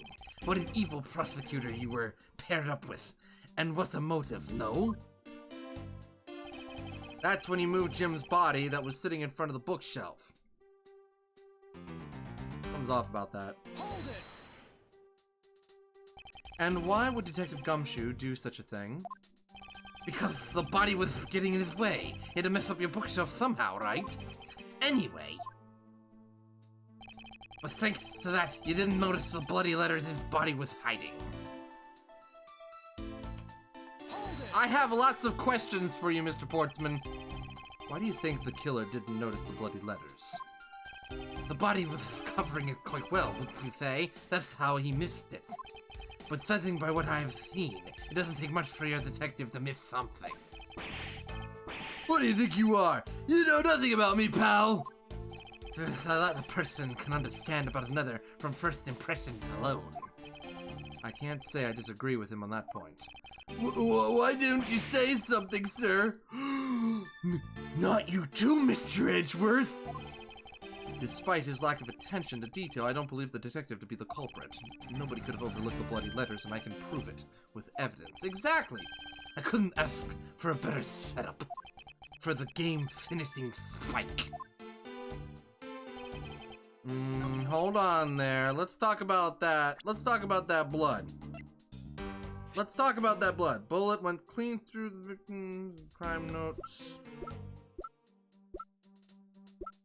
One of the files that were written upon the blood was stolen by the culprit. Why would he dishevel a shelf that he works so meticulous, takes care of, keep tidy? Exactly. There's a lot of contradictions here. Problem is that's a matter of he said, she said. So you would have to find evidence to prove that Gumshoe would do that. So it comes down to a few things.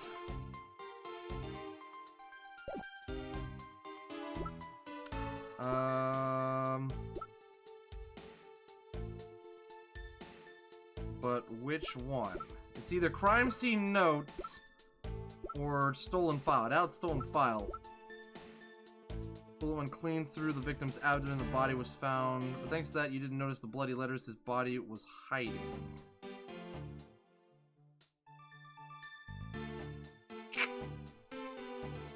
I want to say it's crime scene notes. So I'm going to present the crime scene notes. But thanks to that, you didn't notice the bloody letters his body was hiding. See, I see the contradiction. He died sitting down, and the letters are completely visible. If he messed up the bookshelf, if he got over there, he would have to push the body over to the side, so he would have seen it. But which one is it? That one is very flawed. Yeah, he's definitely got a leaky argument here. I think I know the body is facing away from the letters in the picture. Wait a minute. How could the guy's dying message still be intact and not stain the clothes? The name should have been smudged due to the blood still being wet. I mean, that might be a matter of suspension of disbelief, but it's logical. It's either stolen file or it's... Ah, I pressed the wrong button. I meant to... I was cleaning something off. Whoops! I was cleaning something off the game, I'm sorry. I didn't mean to do that.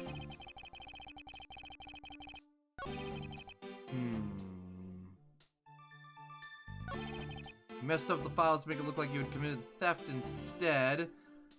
Oof! Saboops Kalerstar, how you doing? Okay, so... Further, you messed up the files to make it look like you had committed theft instead. It has so many holes it could be used as a colander. Committed theft instead. That's when you moved Jim's body that was sitting in front of the bookshelf. He's claiming he wanted to mess the bookshelf up.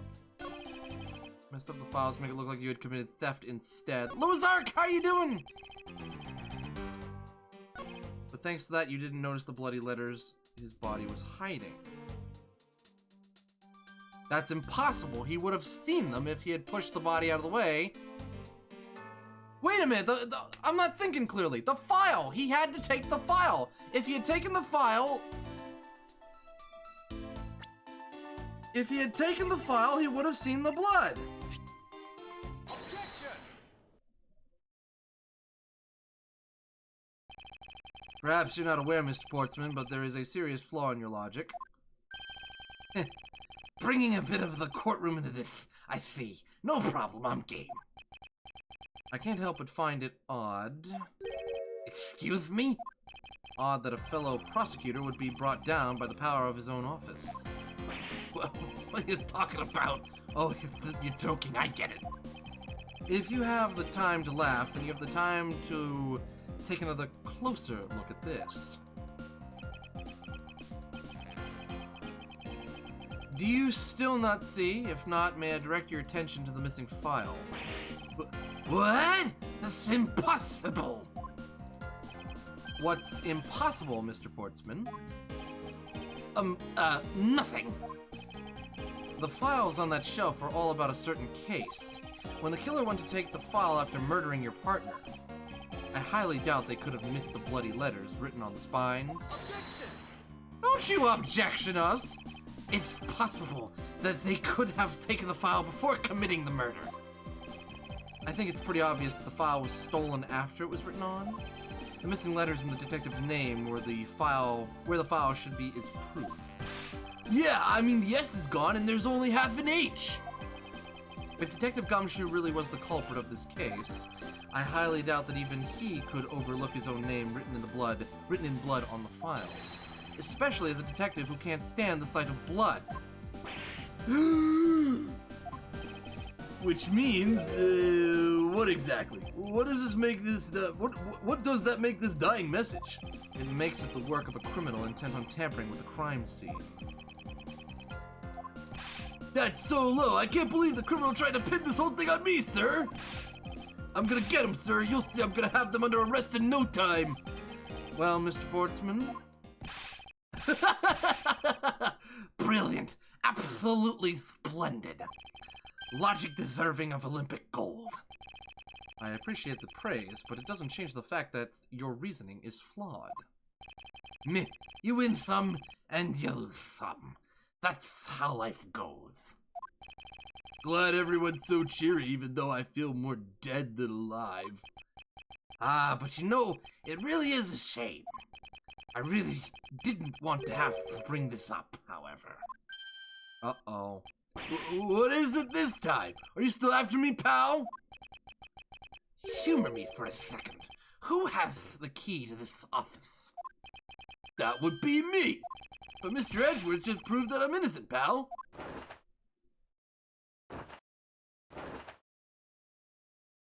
He really likes that coat.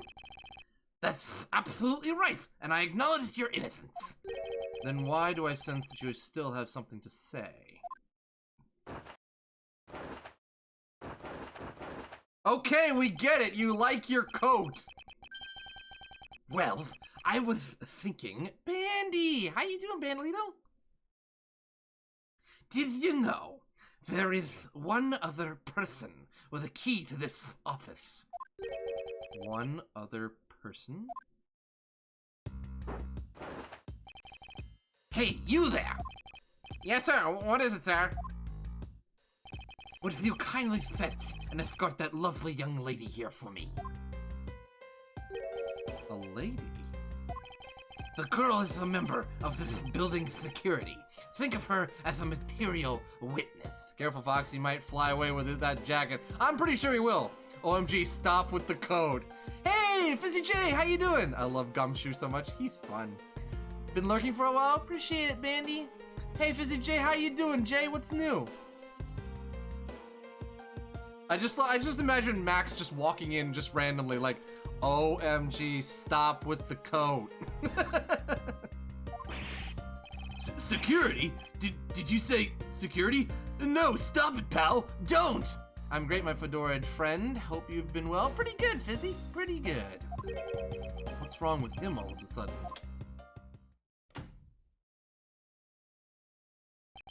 I believe she needs no introduction. I have called upon Miss Maggie Bird, a member of security. Okay, I need a voice.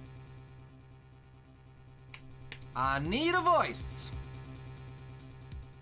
Laguna Krill has redeemed. Choose a voice. Laguna, what voice am I giving Miss Maggie Bird?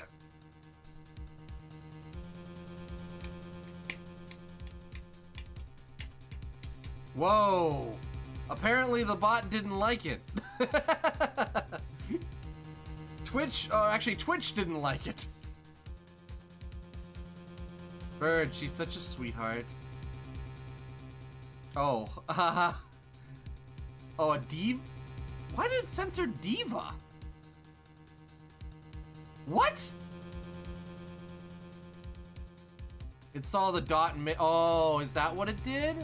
That's weird. Wait, no, okay, I don't know who Diva is. Is that from a cartoon or another thing? I'm not familiar with Diva. I'm guessing they're a diva, but I don't know. I redeemed one earlier, though. Gotta redeem it when I ask for it, Xylent. It's all part of the game. Diva from Overwatch? Ooh. I don't know Overwatch. Does that mean Diva Panda isn't allowed? Ooh, I don't know that voice. I'm afraid I'm gonna have to say... Try again, Laguna.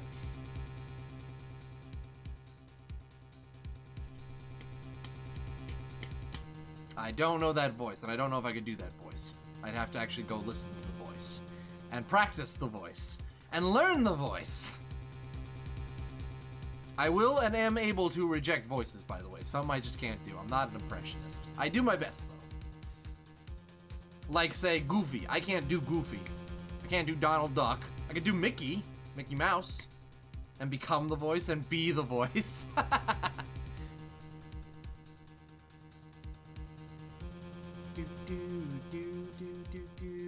What about Donald Duck? I'm sorry, Nate, I can't. Dolan Duck. Oh, not Donald. Dolan Duck. I don't know. Give her Spacine's voice. Hello, this is Spacine. How are you doing? Good morning. Spacine's got an amazing voice. I love Spacine's voice. I did have another suggestion above. Innocent? Like Alice in Wonderland? So, a bit like this, maybe? Maybe like this? That voice needs a yawn. Hello. Goodness, I'm just so innocent today. I'm feeling really innocent. Please, don't hurt me. I couldn't harm a fly. Something like this, maybe?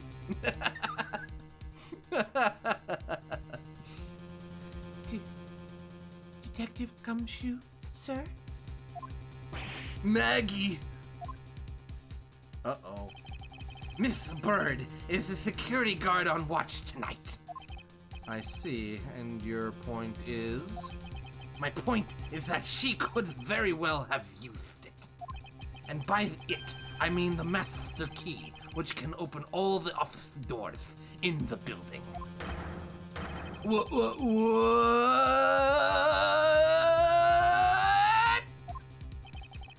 If you're not the guilty party, Detective Gumshoe, then the only other person with access to this room is Miss Bird. How dare you? I would never sneak into someone's room. That's right, I refuse to believe that Maggie's the culprit, pal. It was me. That's right, I did it. Can we take that as a confession, Detective?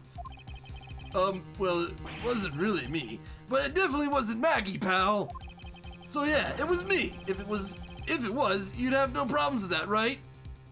This is the third time Maggie's been accused of murder. Oh my goodness. Please refrain from flying off the handle, Detective. There's no need for such theatrics. Listen to your boss, Detective. He understands what I'm saying. Don't. I was about to say, you better not mess with that coat again or I'm gonna rip it off and tear it to shreds. That girl is the... Oh. Stop. Don't. No, no, stop. No.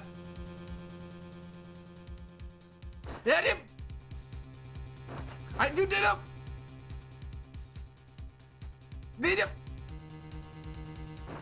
I can't get anywhere with this guy. He just keeps messing with his code. That girl's the only one who could have committed the crime, and for one simple reason. Uh-oh. Here we go again. It's pretty obvious that Miss Bird snuck into your room using the master key. I mean, if Detective Gumshoe isn't the one who opened the door, then that leaves only Miss Bird as our prime suspect. Is this stream PG? That guy keeps messing with his code. On top of which, she knows our good detective, doesn't she? Making it all thus more probable that she was the one who faked the dying message. Okay, but I got a question for you, Mr. Portsman. How did your buddy Jim get in here? And what was your buddy Jim doing, if that's the case? Stop messing with that coat, boy. So you're saying she used the master key?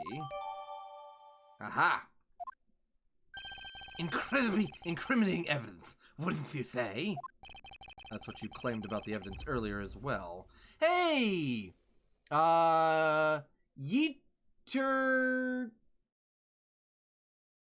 Teetered! Thank you for the follow. Welcome to the Fox Den. How are you doing? That was then. This is now. The flow of a good match always changes during a rally. It's all about your reflexes and reaction time, especially for an athlete like me.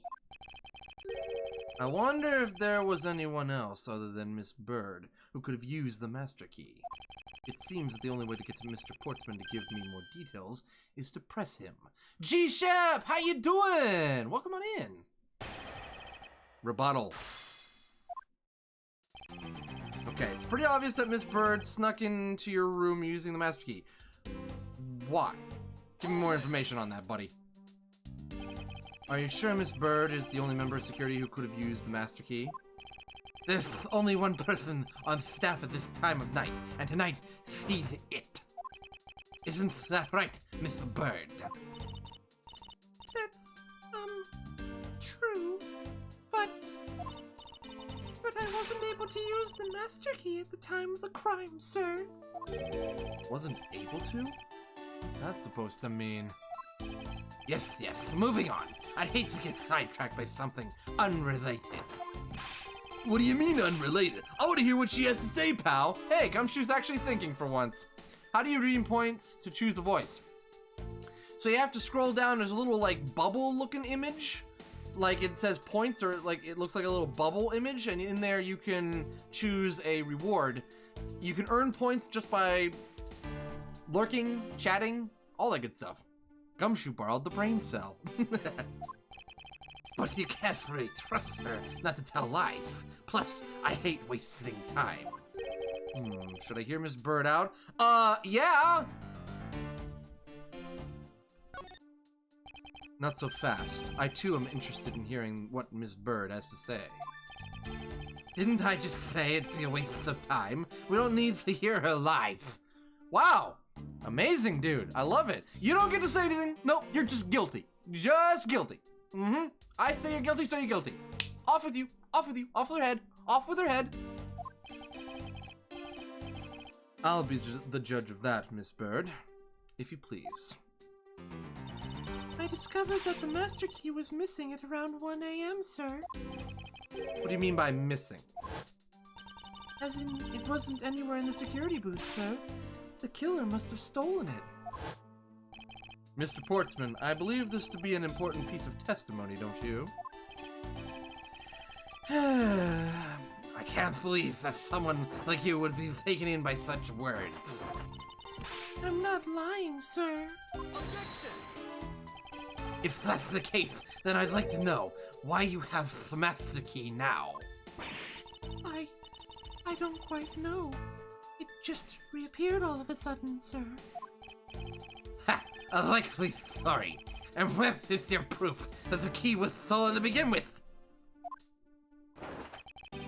I bet you just forgot where you put it and then found it again. I never lose things. I can practically guarantee that. With me, if something disappears, it's usually because someone stole it. Yeah, pal, trust me, you don't want to test just how bad her luck is. Unfortunately, I can't deem this piece of testimony as conclusive. Glad you agree with me, Mr. Edgeworth. But, you still haven't established Maggie's motive for breaking into Mr. Edgeworth's office. Her motive? Didn't we already establish that it was theft? I mean, the culprit clearly went through the bookshelves and at least tried the safe. It is as Mr. Portsman says, Detective. Can't ignore the fact that all the evidence points towards the motive of theft, but I'm done taking blows. It's time to counterattack with a few facts of my own. Kiva Wolf, thank you for the resub at 2 months. Blueberry Fox 10, welcome on in. How are you doing? Thank you for that follow, by the way, earlier. The offline follow, I should say. All right, Mr. Portsman, I already see a flaw in your logic here. That dang coat, I know, right? Your intent from the messed up shelves to the wiped down safe, I'd say thievery. Mr. Portsman, for being somebody who works in this building, you are pretty stupid. Secret safe. Objection!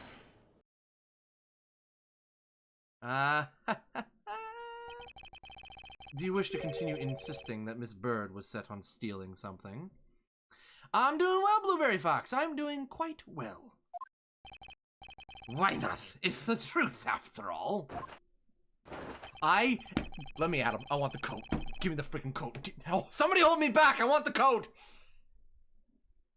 It was also by your logic that we came to the whole thievery conclusion anyway. That may be true, but you must also be aware of the fact that the safe is a secret safe. He's gonna fly away if we don't grab that coat. I'm feeling it. I'm feeling it. The existence of which is only privy to prosecutors. Ah! Ooh, that must sting. I find it a little hard to believe that a hidden safe was a part of her cunning plan. So, suits are kind of my thing. His jacket? Awful. Needs to burn. Yeah, Laguna, imagine opening up an office and that guy comes into work looking like that. I'm here to, do law stuff. Yeah, I bet you are. But she could have found it by accident while she was turning everything else upside down. Yo, that caveat is on fleek, though. Oh, the cravat. I'm sorry, with a caveat. Most states let me fire for improper clothing. I highly doubt that. I'd say the culprit knew exactly what they were looking for. After all, only the bookshelf and the safe were targeted. Oh, he's chewing his metal! Somebody's starting to sweat! Yeah, even I didn't know about that safe, pal. And that means there's no way Maggie could have known about it either. Then are you proposing that the killer is a prosecutor? Interesting conclusion. That's definitely looking more and more probable.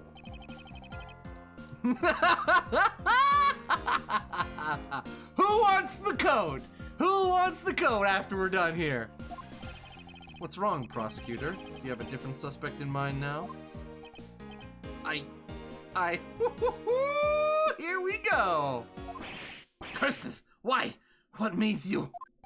What's with the angry face all of a sudden? Oh boy, here it comes. It's all my fault. What do you mean? It's Jim. He knew about the existence of the secret safe. What did you just say? We were partners, like inseparable conjoined twins. Hey, Hummer Loves Bacon, how you doing? Welcome on in. That's why I told him. I filled him in on the secret safe. That's a bunch of baloney and you know it. You know why? Because I've got the baloney right here! It's been in the fridge the whole time! Then that means... Yeah, we're having bologna sandwiches. Yeah, I know. I had only just told him to. Obviously, it was wrong of me to tell him. I still can't quite believe it, but the thief who broke into your room was probably Jim. Now he's claiming the victim was the thief? And you were simply trying to stop him, weren't you? Miss Maggie Bird. Excuse me? Really? Now he's claiming it was her going gun crazy? I mean, you are a security guard, right? That's your job. But killing is going a bit too far, even in your risky profession. What the? You're still accusing Maggie of the murder? Yes and no. I mean, she had stumbled upon Jim, who had probably drawn his gun. I get it. It was self-defense, wasn't it? No, I couldn't. I could never do something like that. Not even as a security guard, sir. Plus, even if he was the thief, he wouldn't have a key to this office. Which is precisely why he had to steal it, wouldn't you say? It was Jim who stole the master key. Ah! Pretty impossible for a supposedly stolen key to be here with us, unless you retrieved it from Jim after you killed him. Mr. Portsman, are you honestly accusing your own partner of being a thief? I don't want to admit it, but it's the only way for everything else to make sense. Has he no honor? Apparently not. Oh my gosh, that coat. Now then, I think we're done here. The investigation waits for no man. Would you people be so kind as to see yourselves out? You can't kick us out. This is Mr. Edgeworth's office. Ah, but I'm the one who's been assigned to this case. You are all suspects to varying degrees, and therefore ineligible to run this show. But he's your partner! This is so hecking corrupt. You are claiming they're too close to the case. He's your legit partner. You're too close to the case. Listen, pal, how many times do I have to say this? Maggie can't be the culprit! Detective Gumshoe, calm yourself. But sir... We have no choice but to accommodate his request for now. Thank you, Mr. Edgeworth. At least one of you understands. Now then, if you could remove yourselves from my crime scene, I'd be most grateful. Mark my words, Mr. Portsman. We will meet again. If that's a formal request from the legendary prosecutor himself, then I suppose so. Now don't disappoint me, you hear? Disappoint you on what? Leaving the room? No, no to be continued. I'm getting Portsman tonight. I'll save the game, though. I'm gonna get a permanent lisp from this guy if I keep doing this voice.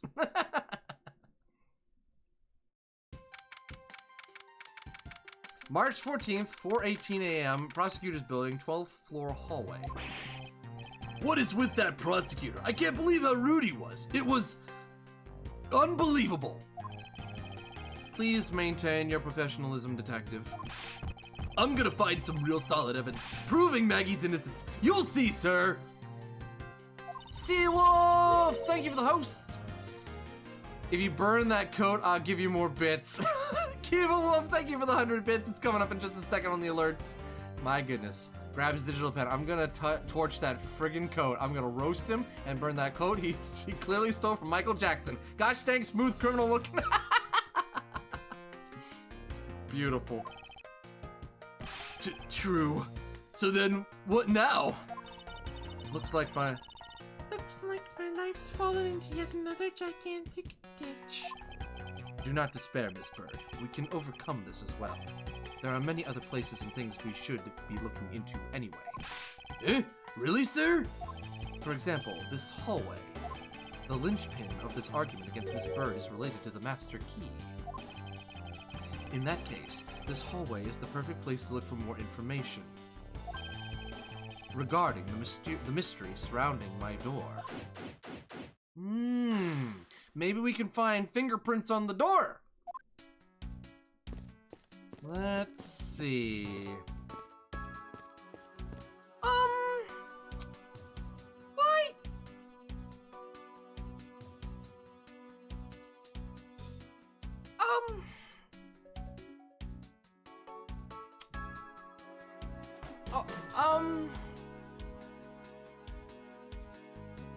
You guys seeing this?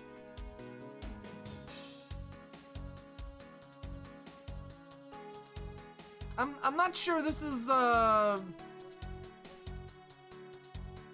not sure this is standard for law offices. It's an anime. Oh, my cat's here. What is a basketball doing here? They have to blow steam somehow. I guess so. That's Mr. Portsman's prized possession, sir. Oh, of course. Portsman's office is right next door. Interesting. I heard he also plays soccer, dodgeball, and even tennis. And not a single one of those sports... Oh, and not a single one of those sports is suitable to be played in a hallway. What's not welcome in a court office? It looks perfect to me. What is a basketball hoop doing here? Hey, didn't this used to be just outside next to the building a long time ago? He had it brought into the building. Oh my gosh. So when and why was it moved indoors? Okay, there's a basketball hoop. I feel at home. I don't remember exactly, but I saw one of the officers drag it up here recently. Drag it? I heard that it wouldn't fit in the elevator, so the poor guy had to bring it himself. All the way up to the 12th floor? Court adjourned, time to shoot some hoops.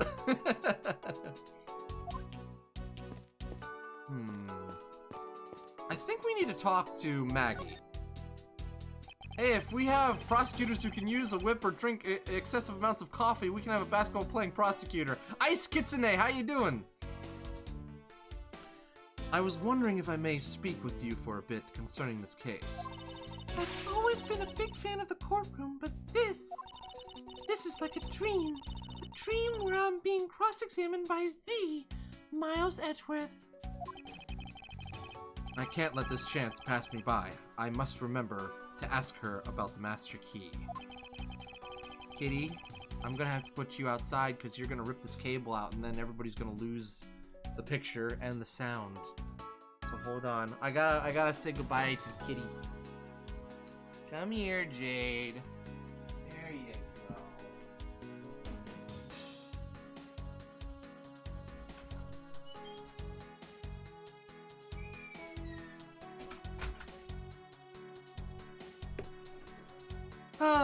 Instant anime eyes, very much so.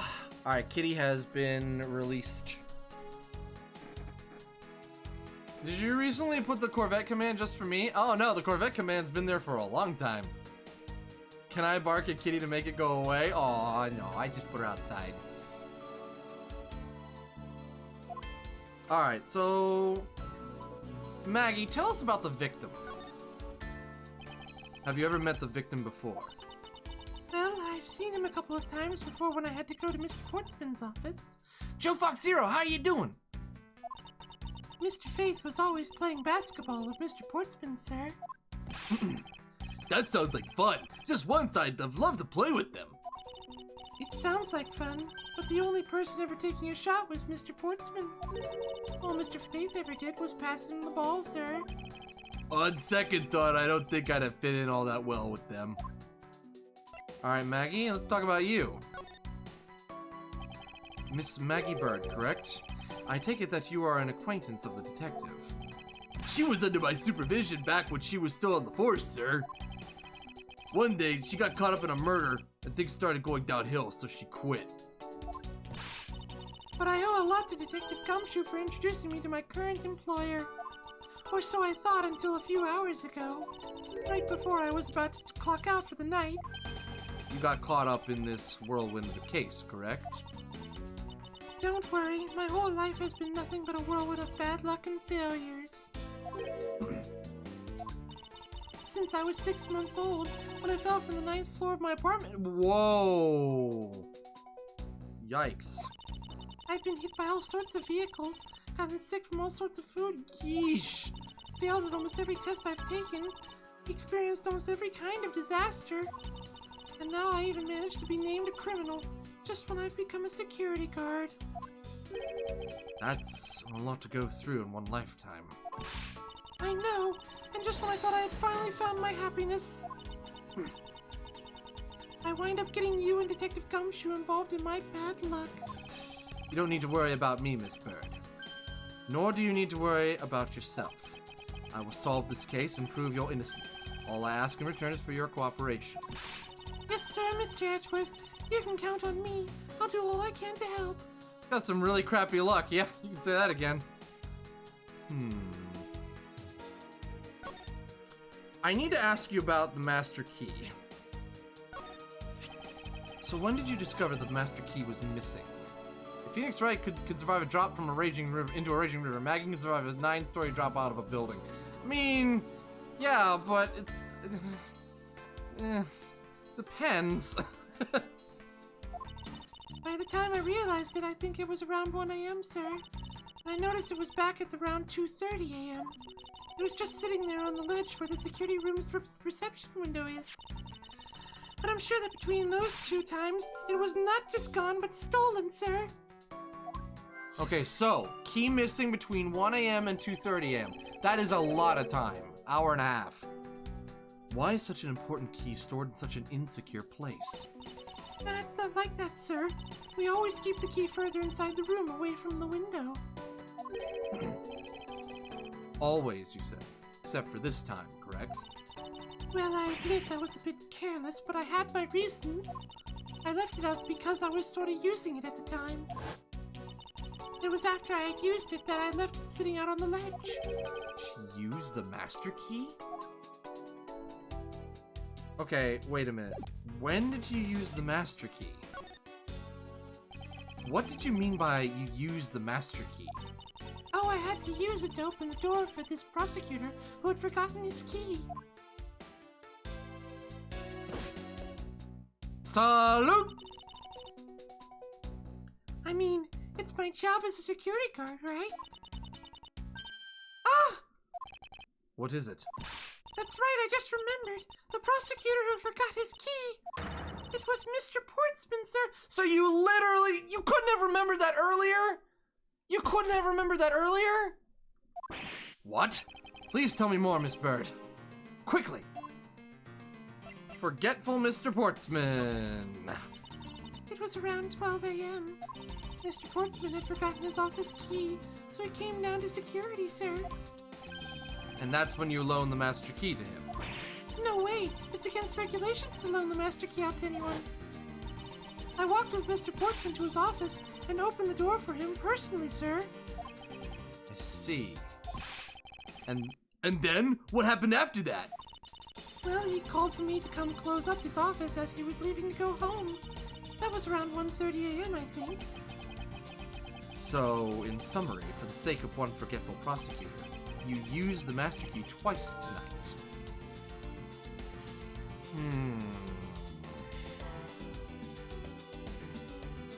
Interesting. It disappeared. The key was used to unlock and lock Portsman's office at 12 a.m. and 1:30 a.m. But it disappeared from between 1 and 2:30 a.m.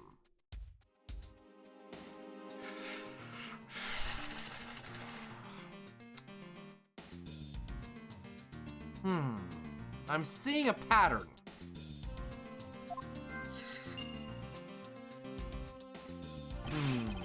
Talk about suspicious. I doubt you can say that you've never left your keys at home, Detective. I think this calls for a thorough examination of Mr. Portsman's door. Actually, that's not a bad idea. Also... Wait. Are you serious? I won't rest until... Yeah. Hey, Miles? It's... Isn't that the missing Zero Series file, sir? No doubt about it. The bloody letters mark it clear as day. There seem to be a few pages missing. Our thief took only what was necessary and left the rest behind. So what are these Zero files about, sir? I guess they've got something worth stealing in them, huh? Not particularly. It's just a collection of court case files. However, the cases within these files are not mine. Huh? They belong to the High Prosecutor that used to occupy my current office. I have my reasons, but let's just say I was charged with keeping them as they were.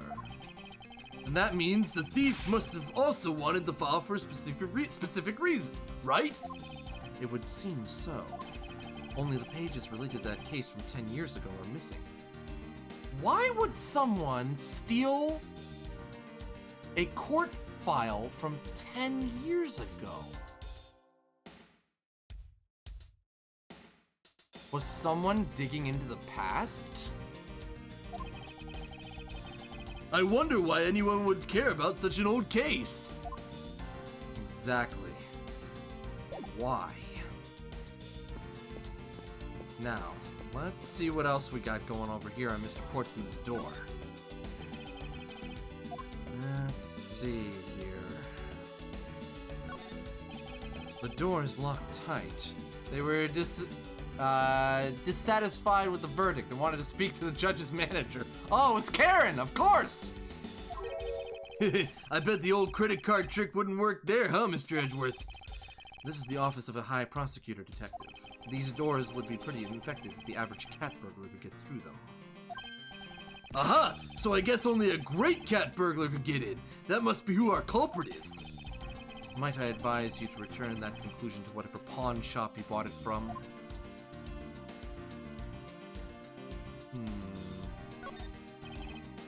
Room 1203. I take it that this is Mr. Portsman's office. Yeah.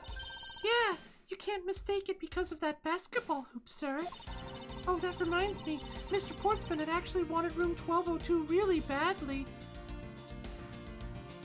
Oh, gee, I wonder why. But since you were already occupying it, Mr. Edgeworth, we put him next door, sir. So why was Mr. Portsman so particular about getting room 1202? I'm not sure, but I bet it's because of something like his birthday is December 2nd? Yep, that's gotta be it. I can't think of another reason why. I can think of at least 3. Bah, why am I even wasting time thinking about this?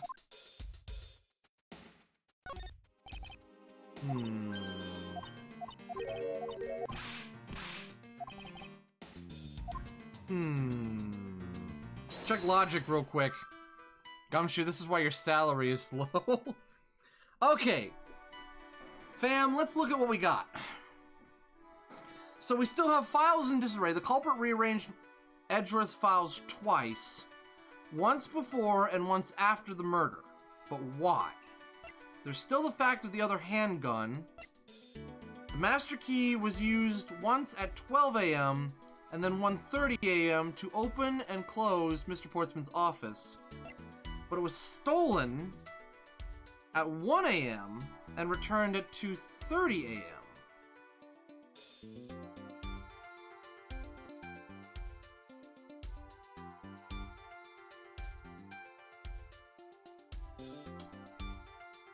Okay. Alright. Let's think about this. It was Colonel Mustard in the conservatory with the lead pipe. Close, but no cigar. So let's think about this. Maggie is told, hey, come with me. I locked myself out of my office. We know Portsman's the killer from the opening cutscene.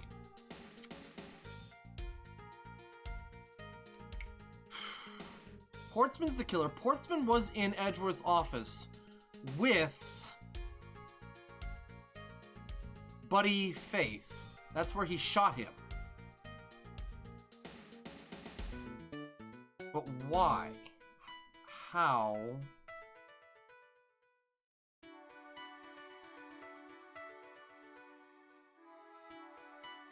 Okay, hold on. I want to look around a little bit more.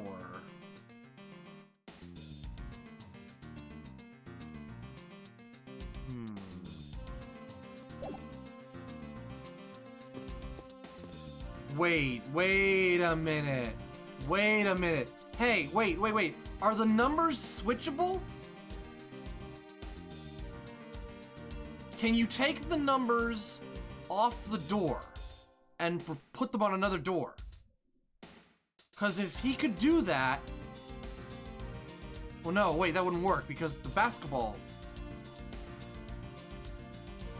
No, that wouldn't work. The basketball hoop is there.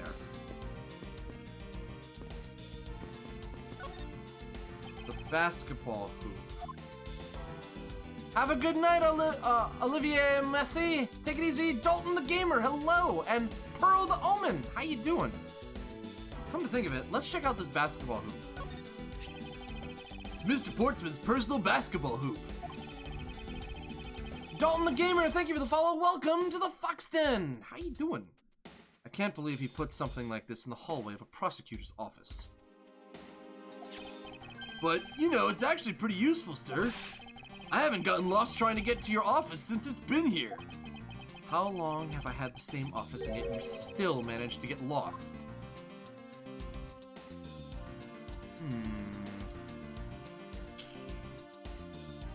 Check the organizer real quick.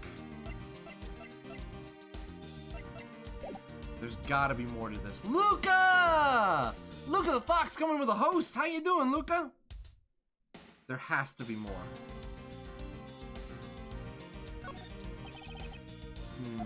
I'll read this.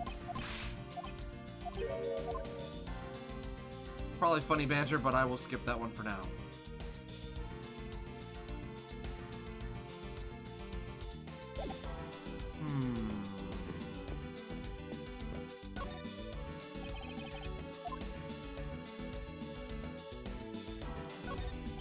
1202. These four numbers. Dalton the Gamer, thank you for the host! Appreciate that.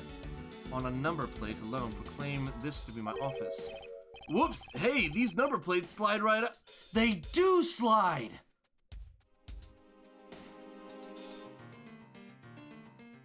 The number plates slide out! But then, wait, if Portsman tricked Maggie,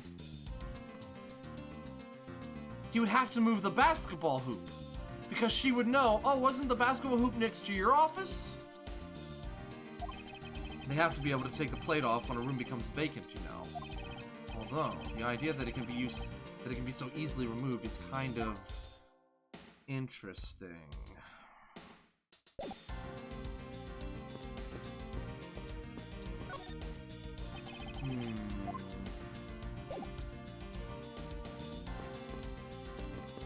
I feel like he would have to have moved the basketball hoop over. Check logic one more time.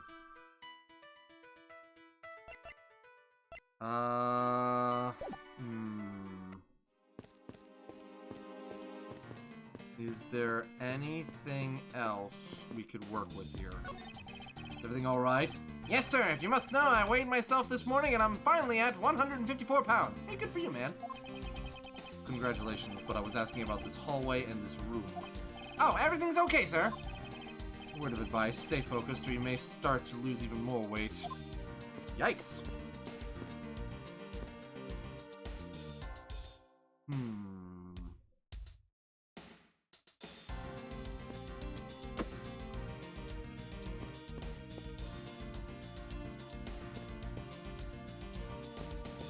Is there anything else we're missing?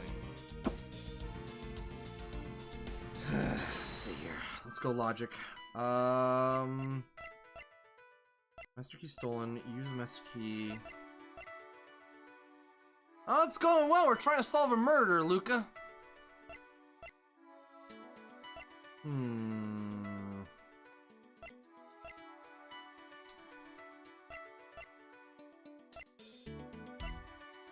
I'll try something. Just on a whim. Ah! That hurt. Oof. Okay, that's definitely not right, but I'm seeing something. The music in this game is amazing. I love this music. Maggie, have anything else to say? No? Can we present anything to Maggie? No? I don't think so.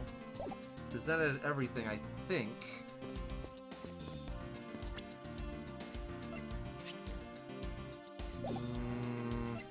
There's more to this. But what? We talked about the basketball hoop. 12th floor.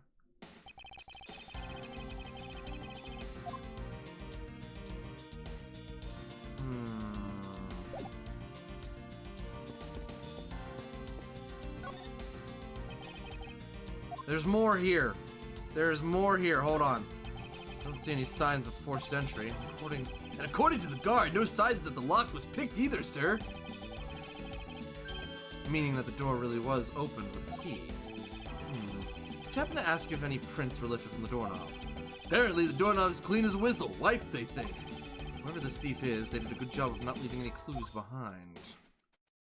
There's more to this. We did that one.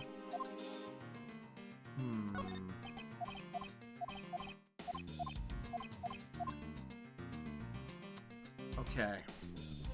What am I missing?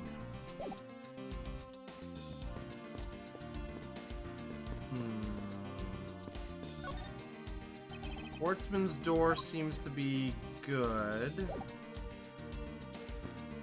They can be easily removed, aren't Chief Prosecutor and their budget cuts? So this okay, everything's good. We've gotten everything. Ford! Hi, Ford, we're solving a murder. Wonder if this guy's got anything to say. Looks like you're in quite the pinch, Mr. Edgeworth.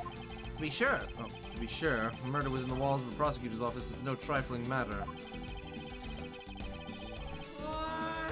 We must find, apprehend, and punish the killer accordingly, post-haste. Sounds like a messy case you've got on your hands. If you ever feel lost or need some advice, my door is always open. How gracious, I will keep your offer in mind. Ford! Who is this guy again? That's a big oof right there. There's more. There is more. There is more to this. What? Okay, files in disarray. Let's talk about these times. Ah, okay, it was the times. Miss Bird, I'm afraid there's a flaw in your story. What? No way, pal. I mean, sir. You said that you locked up Mr. Portsman's office at around 1:30 a.m., correct? However, the master key had already been stolen at that time. Wow, nothing gets by you, Mr. Edgeworth. You saw that contradiction like a pro. I had totally forgot all about that, but thanks to you, I remember it now. You're right, it was around that very time that I realized the master key was missing. And? Well, I'm a security guard, sir. I couldn't just admit to losing the master key, could I? So I pretended to lock up his room, sir. You pretended? Canine Smokey! How you doing, Canine? Yeah, I used my house key and made it look like I was locking up, sir. So, in actuality, you never did relock the door then? Well, I thought that maybe I could go lock it after I found the key. Come to think of it, I guess the door still hasn't been locked properly.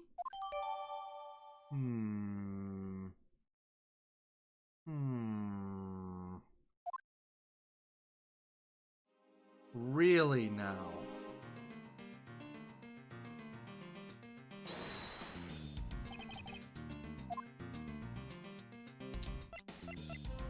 Really now?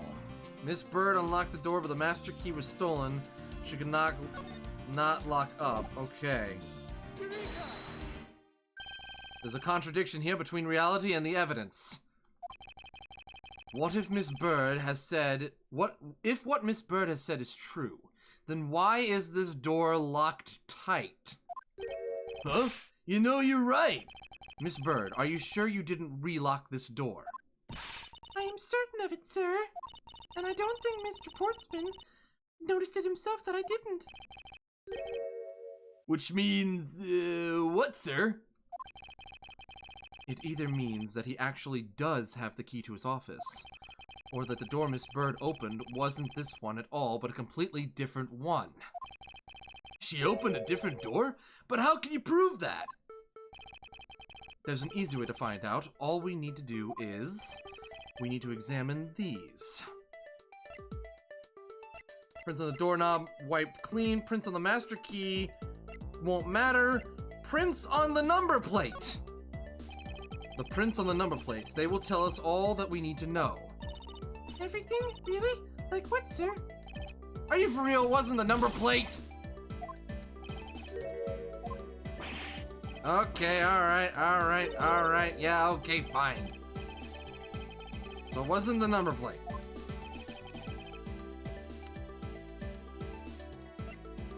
Is it the doorknob? Wait, okay, hold on. If we... yeah, it would be the doorknob. Because at that point, it would have Maggie's fingerprints on them. But if Maggie didn't open that door, Maggie's fingerprints aren't on the... okay, there we go. Yeah, it's doorknob. The prints on the doorknob will tell us everything. Hey, you! Yeah, you, pal! Do us a favor and see what you can lift from this, okay? So, what did you find out? There's no need for such belligerent nostril flaring, detective. Sir, I have found only Mr. Portsman's and Mr. Faith's prints on this doorknob. So only two people's prints were found on this, huh? That's pretty decisive. Huh?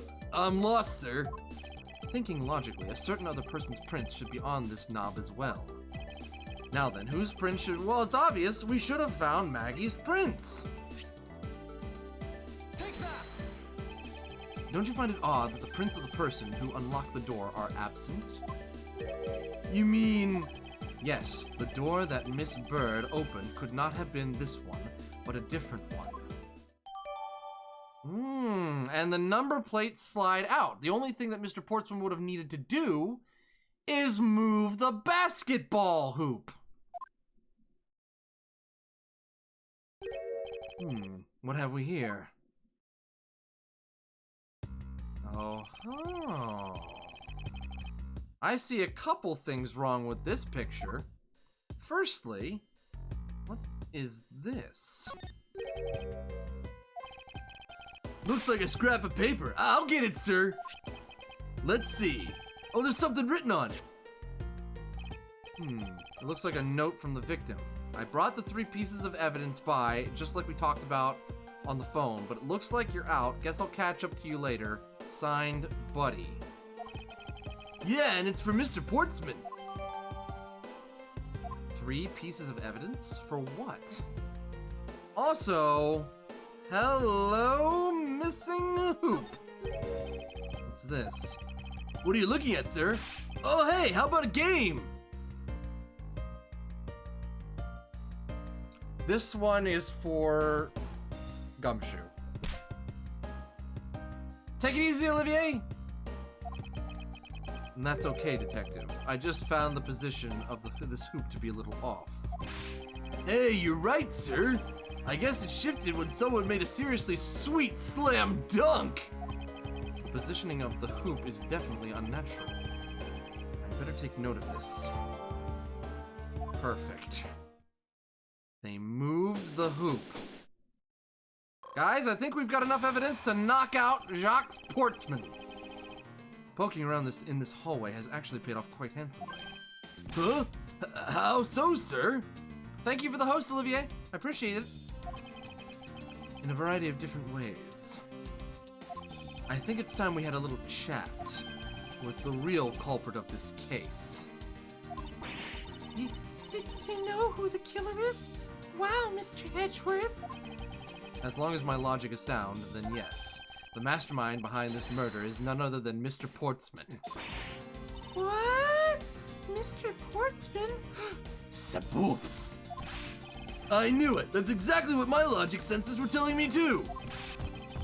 I suspect it was him from the instant he accused Maggie of being the killer, sir. Oh my gosh, so many of the poops. No, not my poor snoot. That is anything but logical. Lady and gentlemen, prepare yourselves. Come what may, it's time to knock on Truth's door. Is that Truth's door? Hi, Truth! I didn't know he lived in your office. March 14th, 5:12 a.m., High Prosecutor's Office, room 1202. Mr. Portsman, I finished processing the bloody letters. All right, let's take a gander at it. Pass it here. Hey, wow, really? You treat evidence like football? And he scores! And he's taking off the jacket again and putting it back on and taking off the jacket, putting it back on, taking off the jacket, putting it back. I hurt. I'm not paid enough for this job. Okay, looking good. You there, take good care of this. What the what? I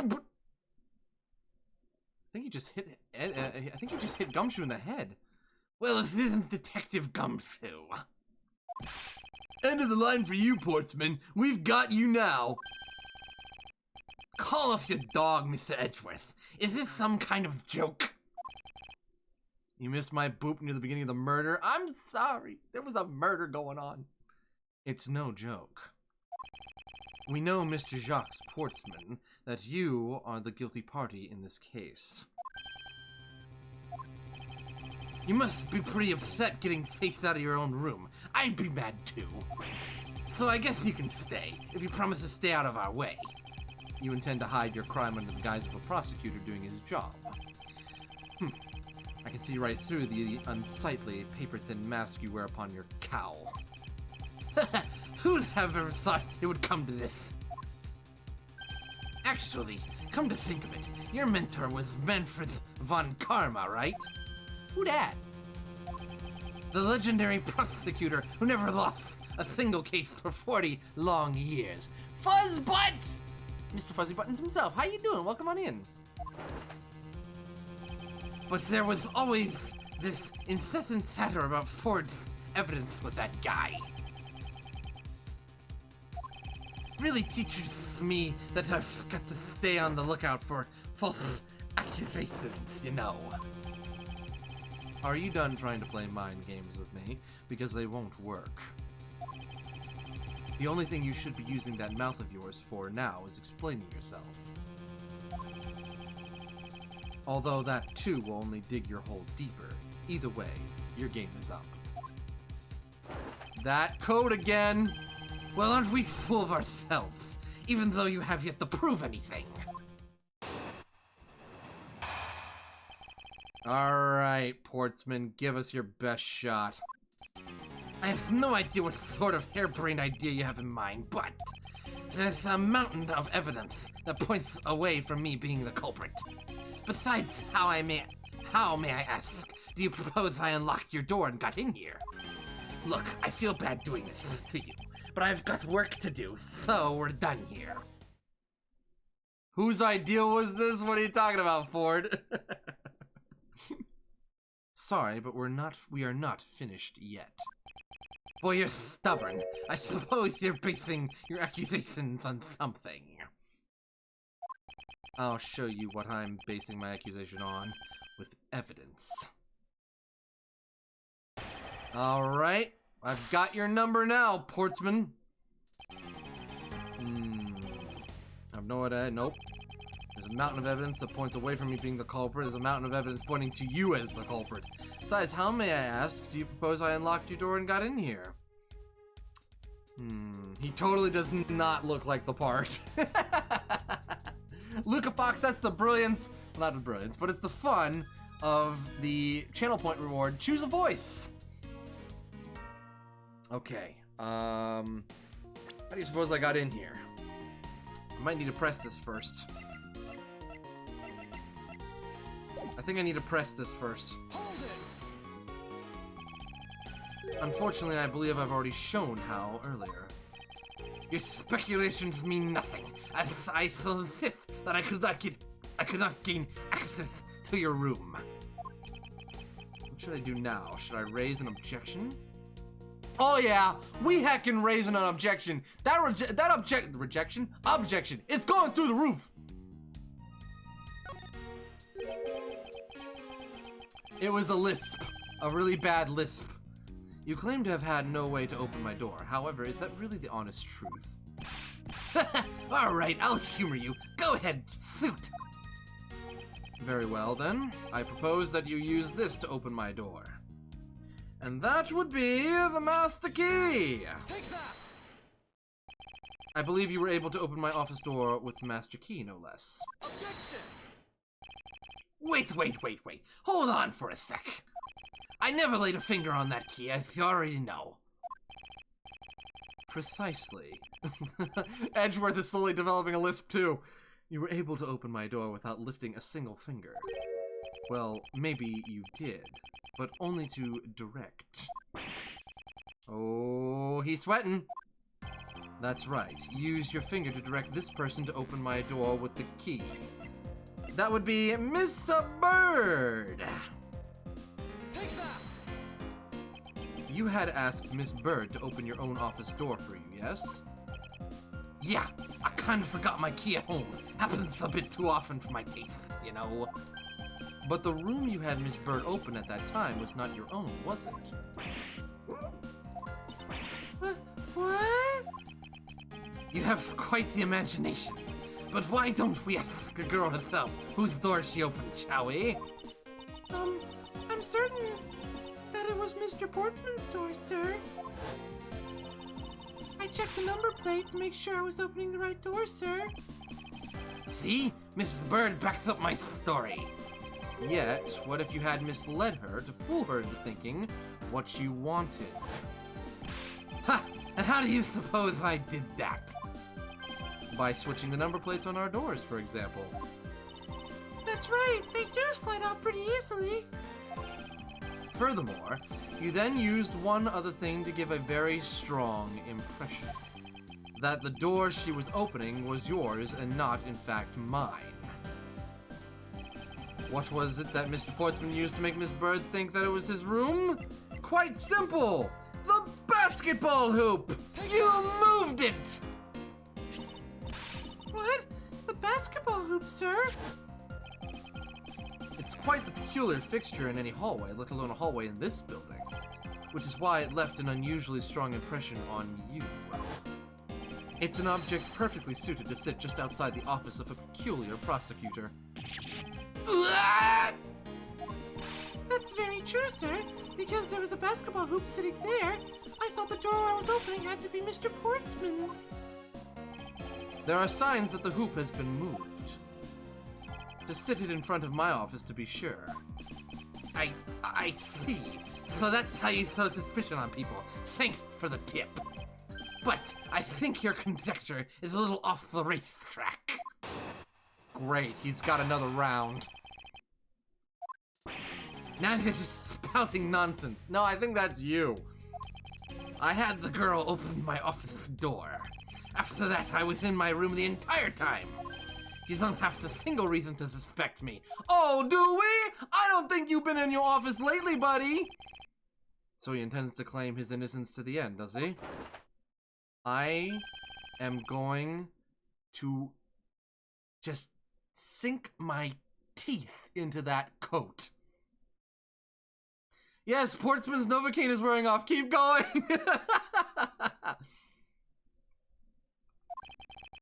And Miss Bird is just as dirty and guilty as the jacket she wears. Oh, and like your jacket's all that pretty, huh?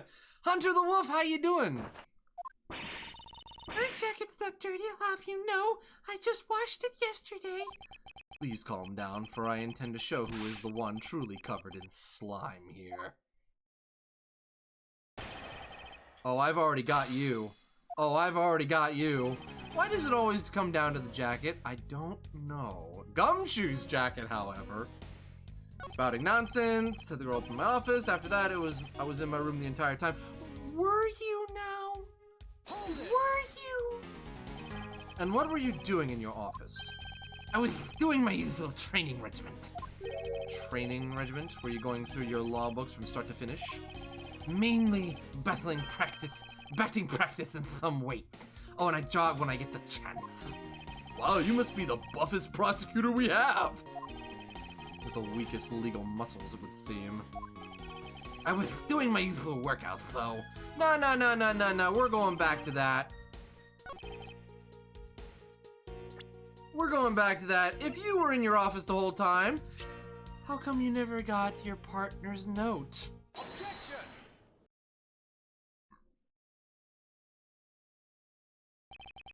That was a lie. What are you talking about? How is that a lie? This is a note that the victim left for you, Mr. Portsman. A note? It was left under your door. Or did you not notice? And right here it says, but you're out. Oh. I want to see him try to weasel his way out of this. You were not in your room when the victim came to call on you. So then, where were you, and what were you doing? Ah! Shall I explain it in full detail for you? You were busy snooping around in my room, the very room you had Miss Bird open for you. That's just nonsense. You have no evidence that I made the girl open your door for me. Oh, but I do. I have very decisive evidence. No way! This is the proof positive that you had Miss Bird open the door for you. From the hoop.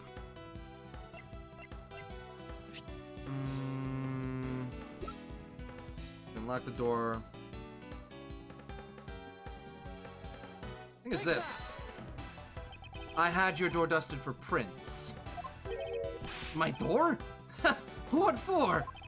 Come on, I bet you didn't find anything. You sure are good at wasting time. You're right. I didn't find anything. And definitely not Miss Bird's fingerprints. Her prints?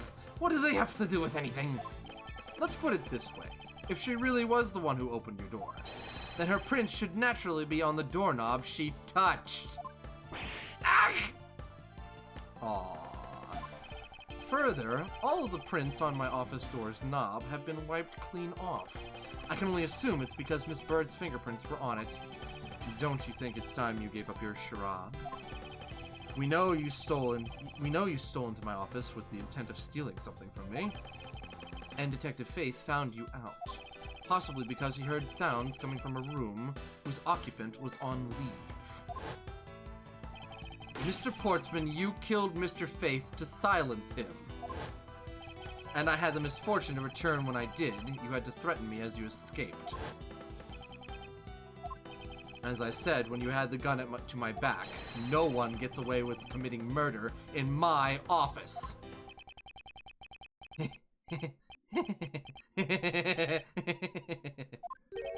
Uh-oh.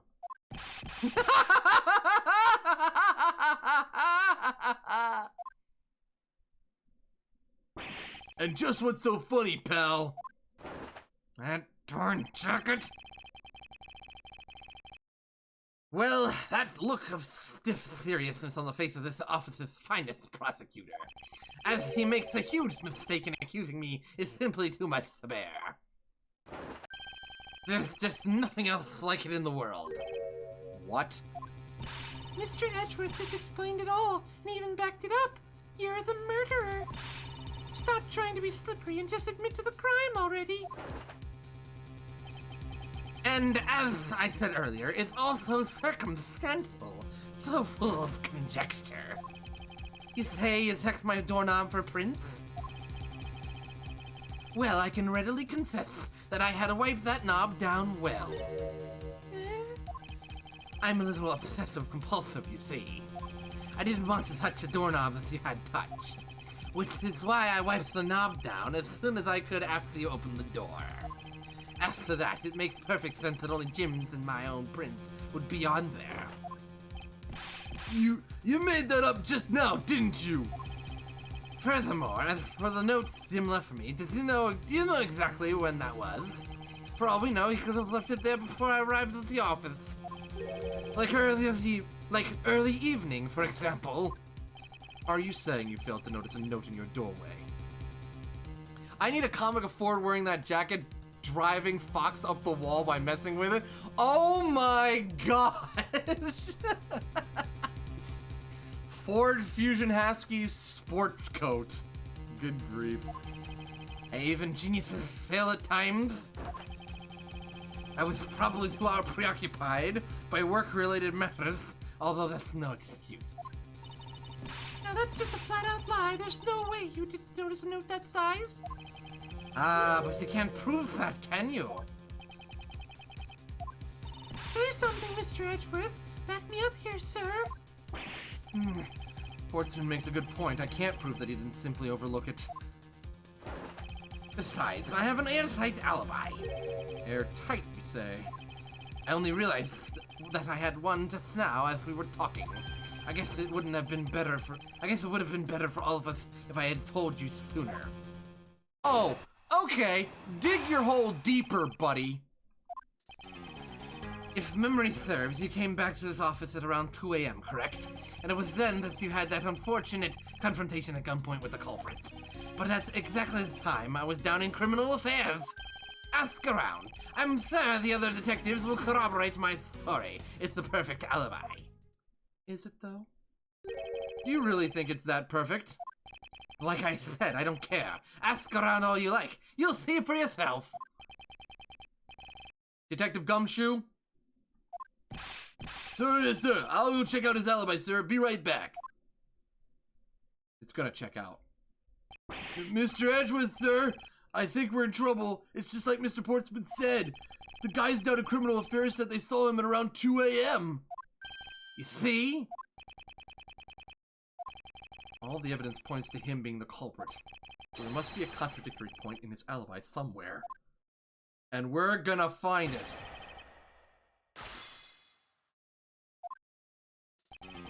Okay, if memory serves, you came back to this office at around 2 a.m. Hold it! You are correct, it was around 2 a.m. Are you sure? It's really important to me that you're spot on with the time. I remember checking my watch then, and make no mistake, it was 2. Oh, giving testimony like a pro. Okay, so you came back to your office at 2. Nothing there. And it was then that you had that unfortunate confrontation at gunpoint with a culprit. But at exactly that time, I was down in criminal affairs. Ask around, I'm sure the other detectives will corroborate my story. It's a perfect alibi. So he was down there.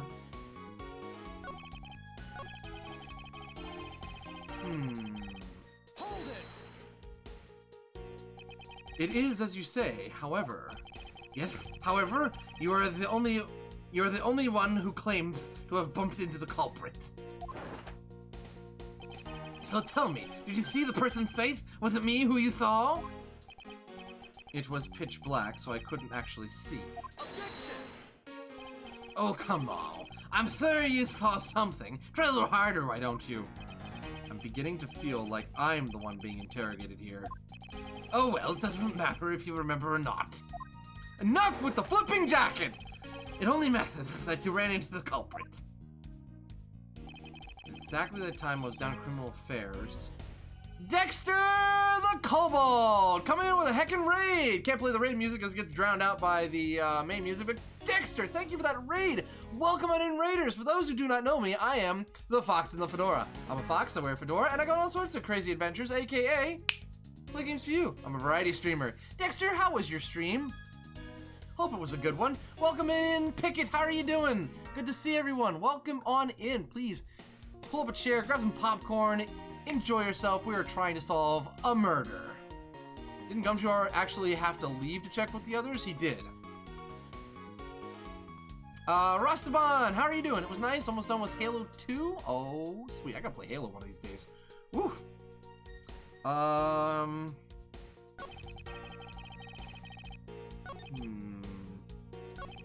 Charizard likes apples. How are you doing? Welcome on in. I'm just gonna press everything and see if anything pops up. Well, we did go and ask around to confirm your testimony. And it was just as I said, right? Proxbox Craft, thank you for the host. How are you doing? Or Pro Xbox. Why did I say it looked like Proxbox? I'm sorry. Pro Xbox Craft, thank you for that host. I'm sorry, I got your name wrong. Gonna host and bounce, sorry? I'm sorry I got that wrong. I was reading the host message. Pro Xbox Craft, have a good one! Yes, sir. A number of detectives said that they saw you at around that time. See? I have the perfect alibi. That's the ace I hold up my sleeve. Proxbox, yeah, I know. Ugh. Portsman's alibi may seem perfect at first glance, but I know there's a hole in it somewhere. Do is press him a little and see what comes of it. Okay, we missed our press. Also, stream broke when I followed. Oof. Oh no! Well, thank you for the follow regardless, Pro Xbox Craft. Let's try this one. Hold it. So you paid the Criminal Affairs Department a visit. Yep. Right after I left the prosecutor's building, I headed straight for the precinct. Impossible. He actually does have the perfect alibi. What's wrong? Why the sudden sullen look on your face? Can't you say anything back, Mr. Edgeworth? Isn't there something connected to 2 a.m. in the organizer? Oh, there's gotta be. I think we've reached the end of the line, and it's time to get off this crazy train. You there! Sir? Please escort the young lady out, but remember, be gentle. Maggie! Detective Gumshoe! Oh, we can't lose! Is there nothing I can do? There must be a way to turn this situation around. If I only had a clue. Did I miss something that can help me cast doubt on this alibi? I need to calmly think this through one more time, and with logic. Yeah, just like you did those other times! Files in disarray. Another handgun. Portsman's alibi. The intruder I met could not have been Portsman, then who could it have been? There were 2 culprits. That's the problem! There were 2 people who broke into your office. We don't know who the other guy was. Which means Portsman's alibi does check out. He was elsewhere at that time, just as he had planned.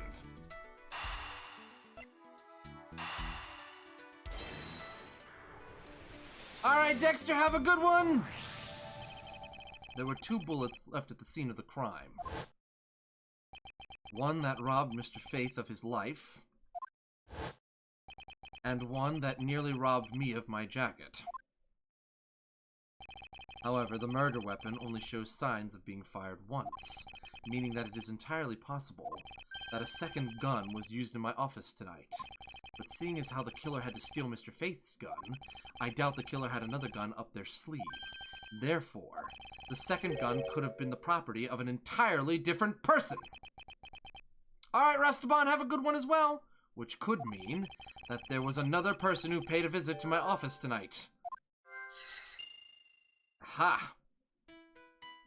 Which means someone else came in looking for the same file that Portsman had beat him too.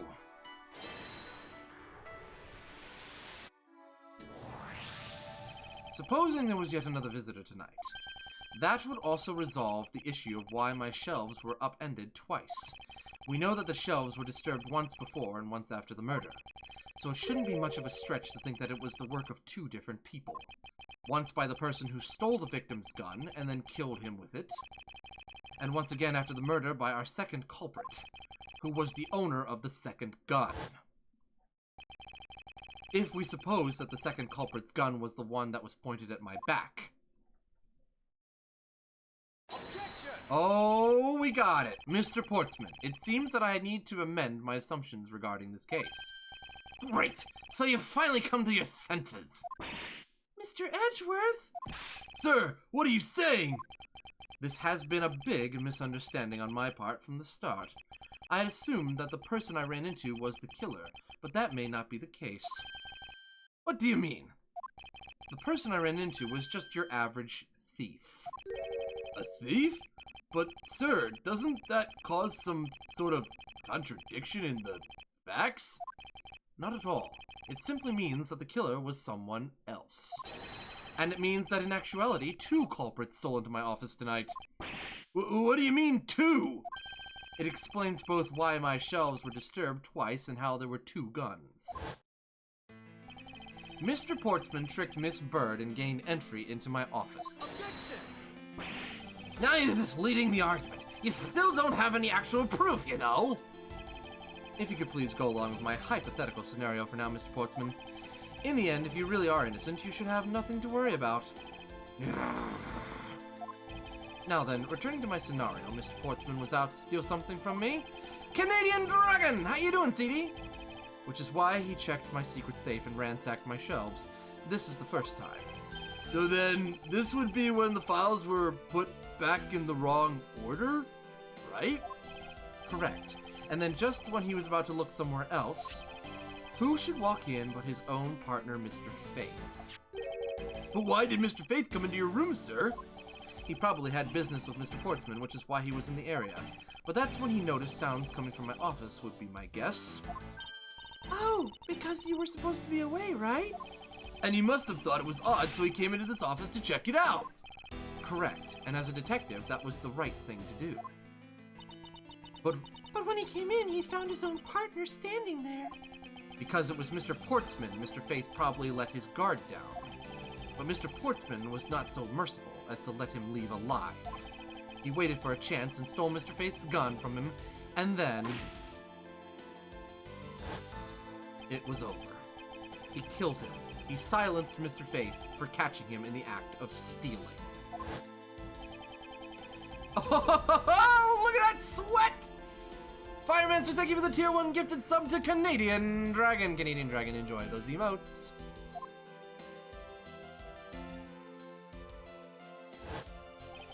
This was the moment in which the first shot was fired, the one that landed in my files. Following that, Mr. Portsman wiped the gun down and left it behind as he made his exit. He could afford to do that because he had also left the fake dying message behind. You're such a complicated troublemaker, you know that? Well, if things were as simple as that, then all would be solved. However, there was yet another visitor to my room, and this is where it gets complicated. There was another? Visitor, sir? Yes, and this other person's objective was also to steal something from me. Now then, even after Mr. Portsman left, the door to my office remained unlocked. However, this new visitor had no way of knowing that, and so they stole the master key from the security guard's room, and then entered my room and searched through my shelves. This was the second time they were disturbed, and it seems the thief found their prize. The stolen zero file, right, sir? Correct. Only just as the thief was about to leave with the file, I appeared. The thief then threatened me with their own gun and made their escape. The second bullet was fired during that brief encounter. So the shelves getting messed up twice and the two bullets, it was all because two different people were doing those things at two different times. Precisely. So now do you see, Mr. Portsman? The person I met was just a thief, and was not in fact Mr. Faith's killer. I heard No. Your alibi for the time frame in which I ran into the other person is now irrelevant, because we now know that the murder took place during the first culprit's visit. Objection! There is no way he's getting out of this argument. What's so funny, pal? Absolutely splendid. Your scenario explains everything. Of course it does. It's Mr. Edgeworth, after all. But you know, it still doesn't change the fact that it's all circumstantial. Supposing if, and that's a big if, your theory is right, it would indeed render my alibi, which has withstood scrutiny, mind you, irrelevant! Stop with the coat! But there is still one defining point of your argument for which you have no evidence. Oh my gosh. Your supposition that I was the first visitor. Mr. Edgeworth, you can't let him get away with that, sir. But he has a point. I have absolutely no proof at this point. Don't say that, sir.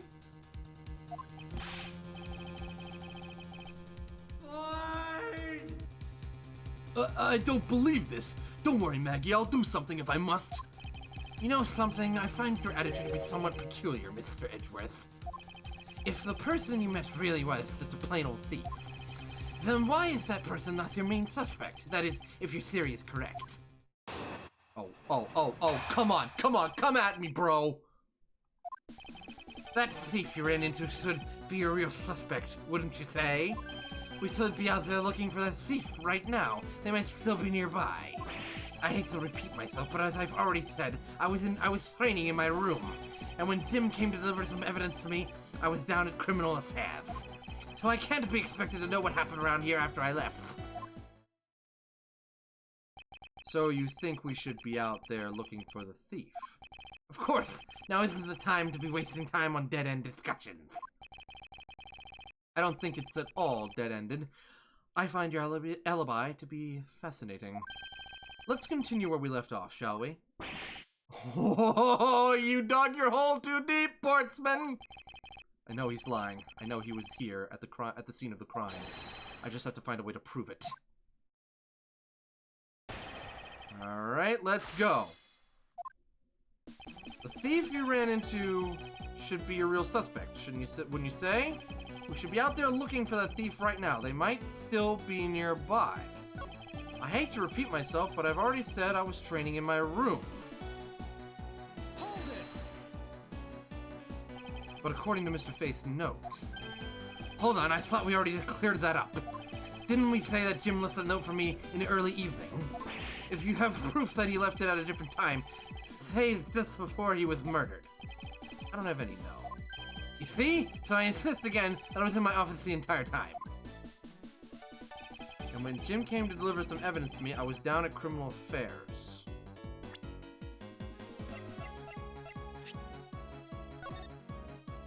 I brought the 3 pieces of evidence by, just like we talked about on the phone.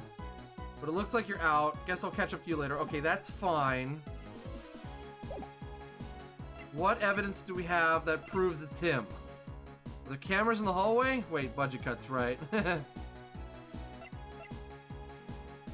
What evidence proves that it's him?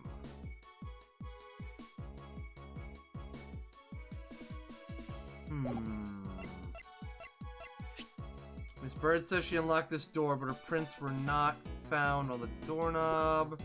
Master key, 0 series file.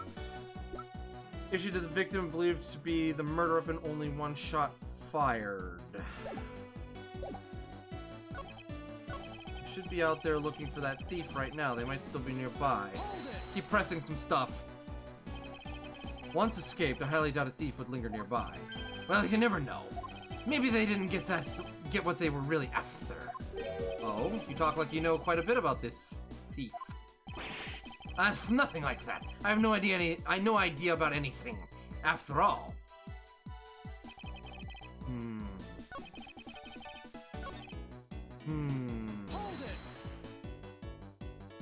Actually, no, I wouldn't.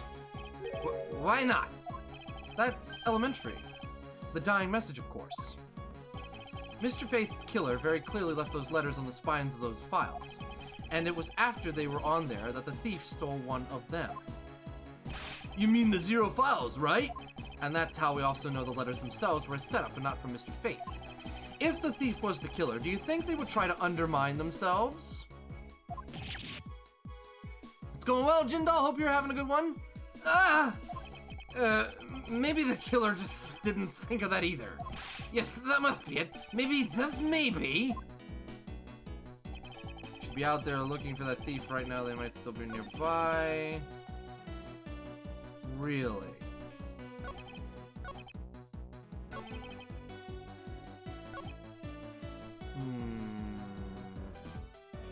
One more round of pressing. I can't expect you to know, can I? Nope, but I guess you can expect me to take a guess based on logical deduction. Oh? Then let's see you deduce. Jim waited for me to leave, and then stole the master key. For the purpose of sneaking into your room, of course. And that's when Miss Bird caught him red-handed, and the murder occurred. It's all exactly as I had laid out earlier. I know he's lying. I know he was here at the scene of the crime. Just have to find a way to prove it.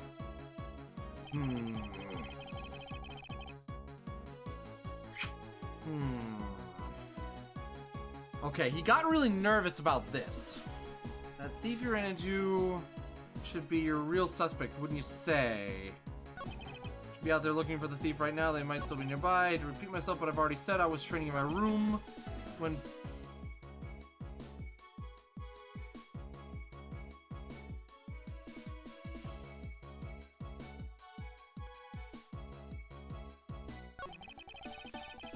His prints were on his door, right? That makes sense. When Jim came to deliver some evidence to me, I was down at Criminal Affairs. Hey, Fist Black, how you doing? So I can't be expected to know what happened around here after I left.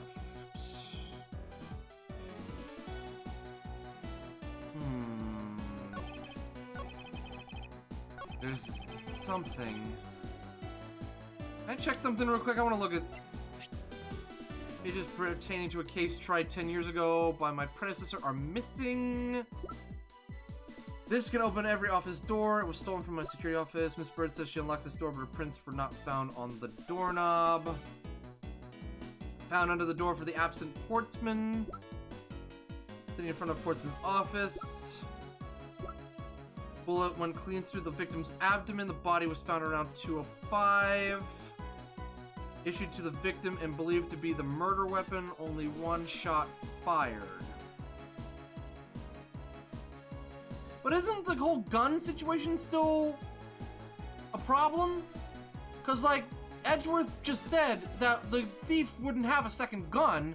Why would he, or if the thief had a gun, why did he have to wrestle his gun? Yeah, wouldn't it be the gun? I would think it'd be the gun. If I'm thinking about this clearly.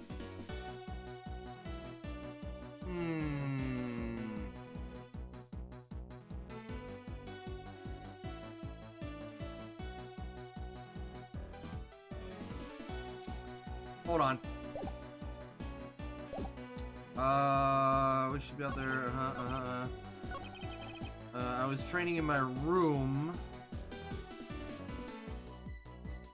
Wait, hold on, the time is wrong. He says that the paper, the letter that Buddy left for him came earlier before he was shot. So... he was down at Criminal Affairs.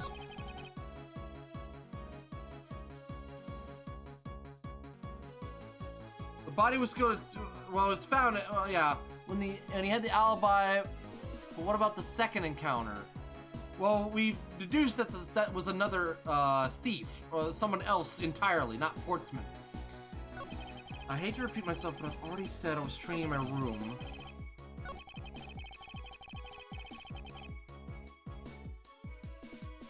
So he claims he was in his room the whole time, then he left. Oh my gosh, I got the boops. Heck. Oh no, Recon got the boobs. Press a statement about criminal affairs. I think I did that already. I'll do it again though. Why didn't you go there with Mr. Faith? I didn't press this one. That's because he said he was tired and was gonna take a quick nap. You know those sofas in the hallway? He likes to sleep on those. It's one of his habits.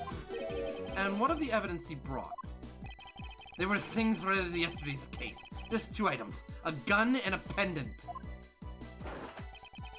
Interesting. This piece of testimony seems too crucial. Let's look through the cracks. You brought me 2 items. A gun and a pendant that are related to yesterday's case.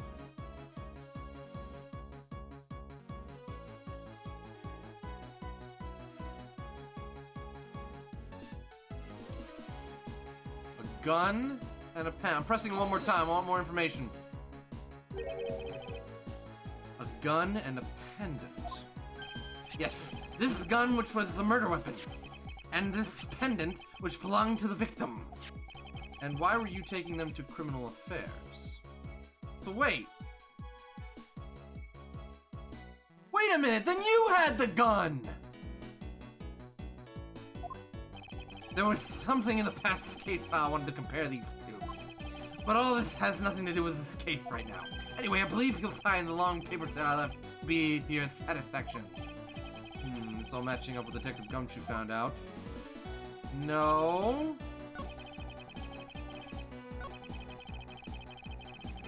No. No. I brought the 3 pieces of evidence by.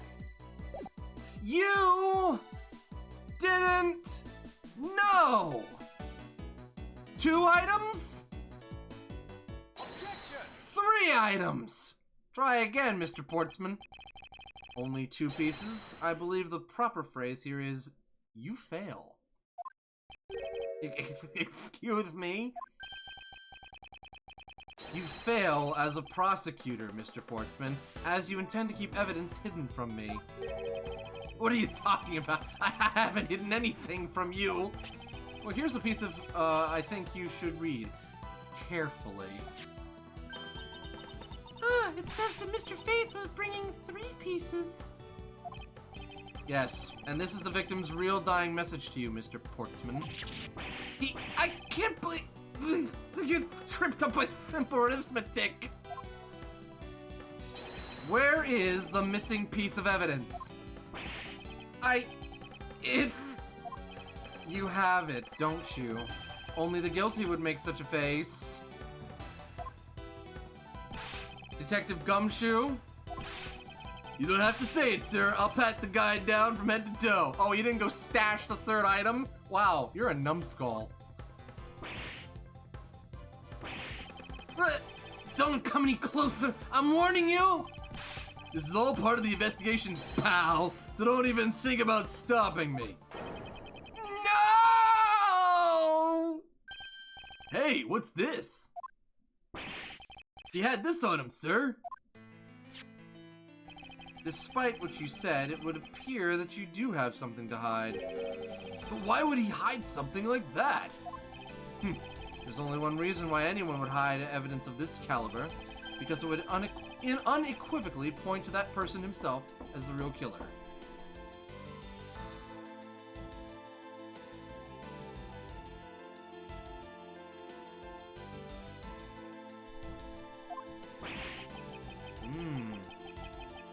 Well, that's not looking too good for him.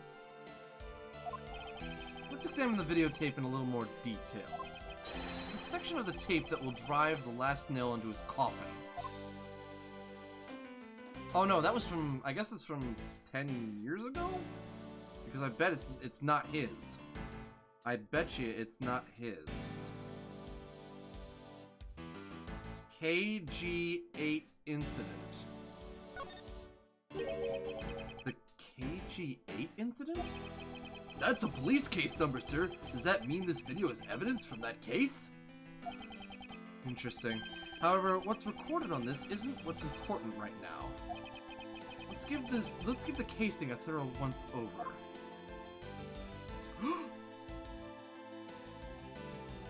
Well, what do we have here? That's blood, isn't it? Yes, and I believe this is what the good prosecutor was trying to hide from us. This blood is still fresh. You mean this might be Detective Faith's blood? No, you've got it all wrong. No amount of denial can save you. We have but to run a blood test to find the truth. You told us that you had received evidence from the victim earlier. Now you will tell us when and how did the victim's blood find its way onto this video? Yeah, it's totally suspicious. Was it at the moment of his death? Did Detective Faith have this videotape on his personage when you killed him? You know very well there's no way to prove that. Not even if we were to examine this tape for fingerprints? If I had to take a guess, I'd say that the only ones on here would belong to the murderous you and Mr. Faith. No, impossible!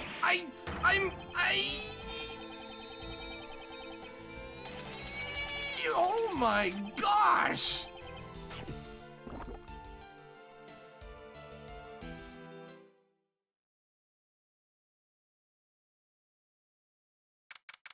I hope he's not dead. I don't need another soul for Dark Fox. That's not good for you. No, we're gonna get his stomach pumped.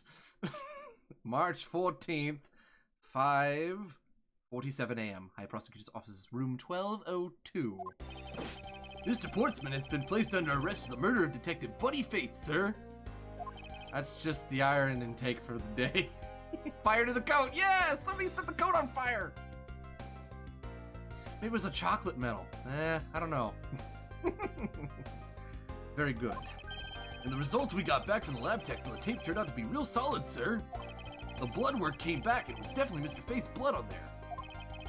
And as a bonus, they were able to lift a few of Mr. Faith's fingerprints as well. Thank you so very much, Mr. Edgeworth. I still can't believe I got to see your cool deduction skills outside the courtroom. I'm impressed beyond words, sir. It was nothing. I'm just sorry you got caught up in a murder in my office. Kiva Wolf, thank you for the 100 biddies! Please accept my apologies. Oh, it was nothing, really. Compared to what I've been through, I mean, I consider myself lucky that I was only a burglary and a murder this time, sir. Oh, it was only a burglary and murder.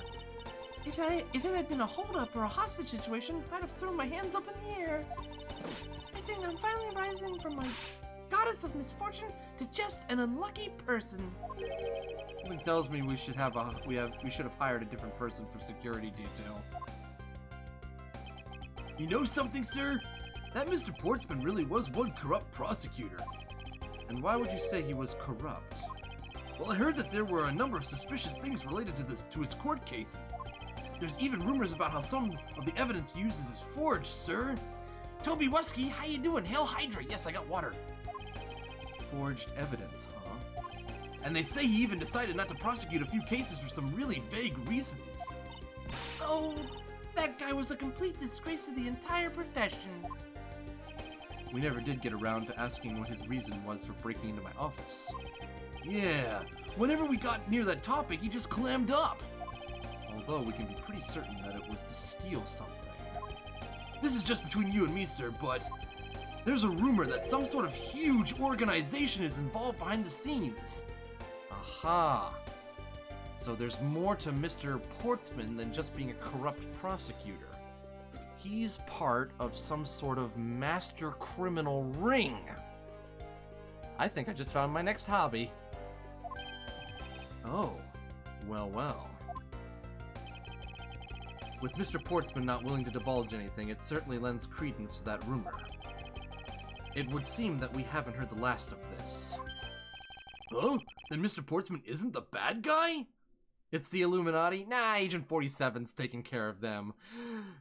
At least I think he's taking care of them. Maybe it is the Illuminati. We've already dealt with them once. I didn't say that, but rather that there are still many more mysteries for us to solve. Hey, Sexy Tiger 420, thank you for the follow. Welcome to the Fox Den. For example, we still haven't figured out the significance of this piece of evidence. Yeah. What was so important about the Zero file? Take that! The person who stole this file, the other villain of the night. Yeah, I wonder who it was. And what happened to the stolen pages? I wonder, who in the world was it that held me up at gunpoint? Mr. Edgeworth, sir? Yes? I came across this while I was processing your office earlier, sir. This card. What is it? What is it, sir? Is that a bird or something on there? It's not just any bird.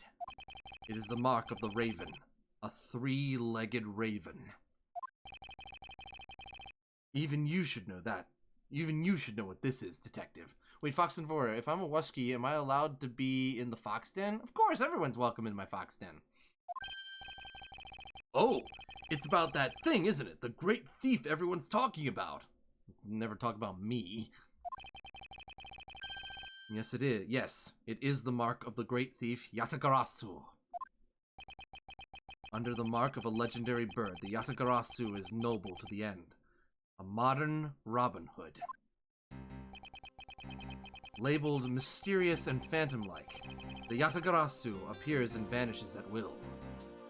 Yatagarasu haunts embassy. The noble Yatagarasu, vigilante of the business world, reappears.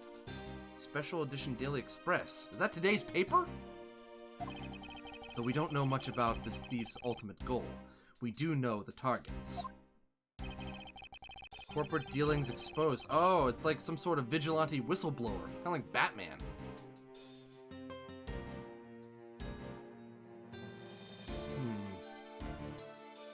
Whoa, was that a troll, Luca? I missed whatever message that was. Ugh. The Yatagarasu likes to find and make public evidence of corrupt dealings of all sorts. The theft is always performed in silence and always with perfection. Once a target is chosen, no dramatic calling card or announcement is set forth. Instead, the chosen corporation is infiltrated without even the target noticing. Some days later, the evidence that was found is sent out to the mass media, along with this single card, although it has been a while since the Yatagarasu's last appearance. Hey, Mr. Edgeworth, look, something's written on the back. What? Let me see. It's the location of where the thief put the stolen files. So the person who stole the contents of the file was the Yatagarasu? Yatagarasu. Organization. Quite a few key words are popping up in this mystery. The murder in my office. The return of the great thief Yatagarasu. Looking back, I can't say I didn't see these events coming, for they were heralded by the incidents that began to occur 2 days ago. 2 days ago?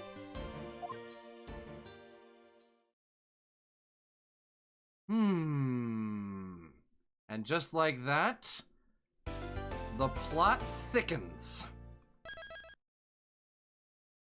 What happened 2 days ago? Yatagarasu is a Duel Monsters card, though. Well, apparently it's also the name of a thief. Next up, Episode 2, Turnabout Airlines. Exclamation mark update? Update? Oh, uptime. Alright, fam. Well, it looks like we are stumbled onto a new problem to solve, and I am so down to solve it. Yatagarasu is a mythical creature, three-legged raven, right? At least that's what I'm told from Edgeworth here. Interesting. Interesting stuff. Alright, fam. Well, I think, having completed episode 1, Turnabout Air...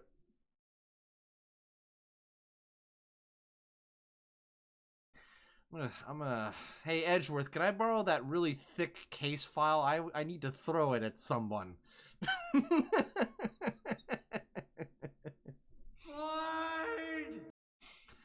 Heckin' afford. Every time. But, as I was saying, I have a pizza waiting for me. It's courtesy of Blutra. So I think, because we completed episode 1, we will go ahead and call it for tonight. Forg? Oh, yes, I forgot about Forg. We cannot forget about Forg. We must always have Forg Fusion Husky. What else in my gold? That's not my gold. That's just gold that my family has collected. I don't actually spend it. It's cursed. Don't touch it. It's no good. No good. All right, fam. Let's go ahead and wrap it up for tonight. Boop. Let's get some music back on in here, shall we?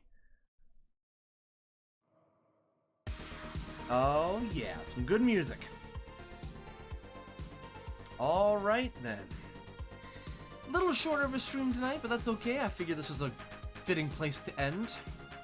Thank you guys so much for being here. Didn't fully answer my question. What else I got in there? You'll have to wait and see. All right, fam. Thank you, like I was saying, thank you so much for being here. I really do appreciate the company and you hanging out with me and all that good stuff. I hope you guys enjoyed the show. Thank you guys so much for all the support and love, as usual. I really, really, truly appreciate that every single time. Thank you, guys. Let's go ahead and look over the wall of love real quick before we wrap it up here. I want to thank, even though they were a troll, Sexy Tiger 420, thank you for the follow, regardless. Kiva Wolf, 100 biddies from Kiva Wolf. Charizard Likes Apples, thank you for the follow. Pro Xbox Craft, thank you for the follow. Dexter the Callball with the rate of 12. Dalton the Gamer for the follow, Kiva Wolf for the 100 biddies, and the Tier 1 reset for 2 months. Yeeter Teetered, thank you for the follow. Oh, Firecat, thank you for the 10 biddies at the last second. So now Fox is going to enjoy his pizza in the hotel room, mulling over what happened while hanging with Miles Edgeworth today. The mystery unfolds in the next episode of the Fox and Fedora Show, pretty much. Let's see here. Anonymous Gifter, gifting a Tier 1 sub to Mr. Jordalicious, as well as Mr. Jordalicious coming in with a party of 8. Thank you for the raid. Sinister Fox Cloud, thank you for the 100 biddies. Blue Javelin, thank you for the Tier 1 resub for 4 months. Kilo the Fox with 3,000 biddies. Black Wolf with a Tier 1 gifted sub to Skyline Corgi Fox. Kilo the Fox for the Tier 1 resub for 4 months. Anonymous, thank you for 3,000 biddies. Your Muse K, thank you for the follow. Black Wolf, thank you for the Tier 1 resub. Oh no, there's two gifted subs, I should say. Hero the Gaming Fox, thank you for the follow. Anonymous Gifter, thank you for gifting 5 Tier 1 gifted subs. Pat the Flareon, thank you for the 10 biddies. Shiny Boy, thank you for the 1,000 biddies. Oh yeah, our raid message should be about the jacket.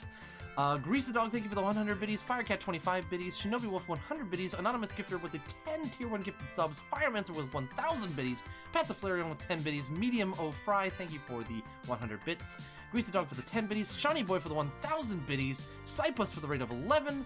Firemancer for the gifted Tier 1 sub to AS for Andy. Anonymous Gifter with a gifted Tier 1 sub to Maximilian the Wagon. Grease the Dog for the 50 biddies. And Pat the Flareon for the Tier 1 resub for 4 months. Blutra for the Tier 3 resub for 6 months. Blutra, thank you so much. I appreciate that. Alright guys, if you could please hang tight for the raid, I would greatly appreciate that as well. Let's see who we're going to burn the jacket.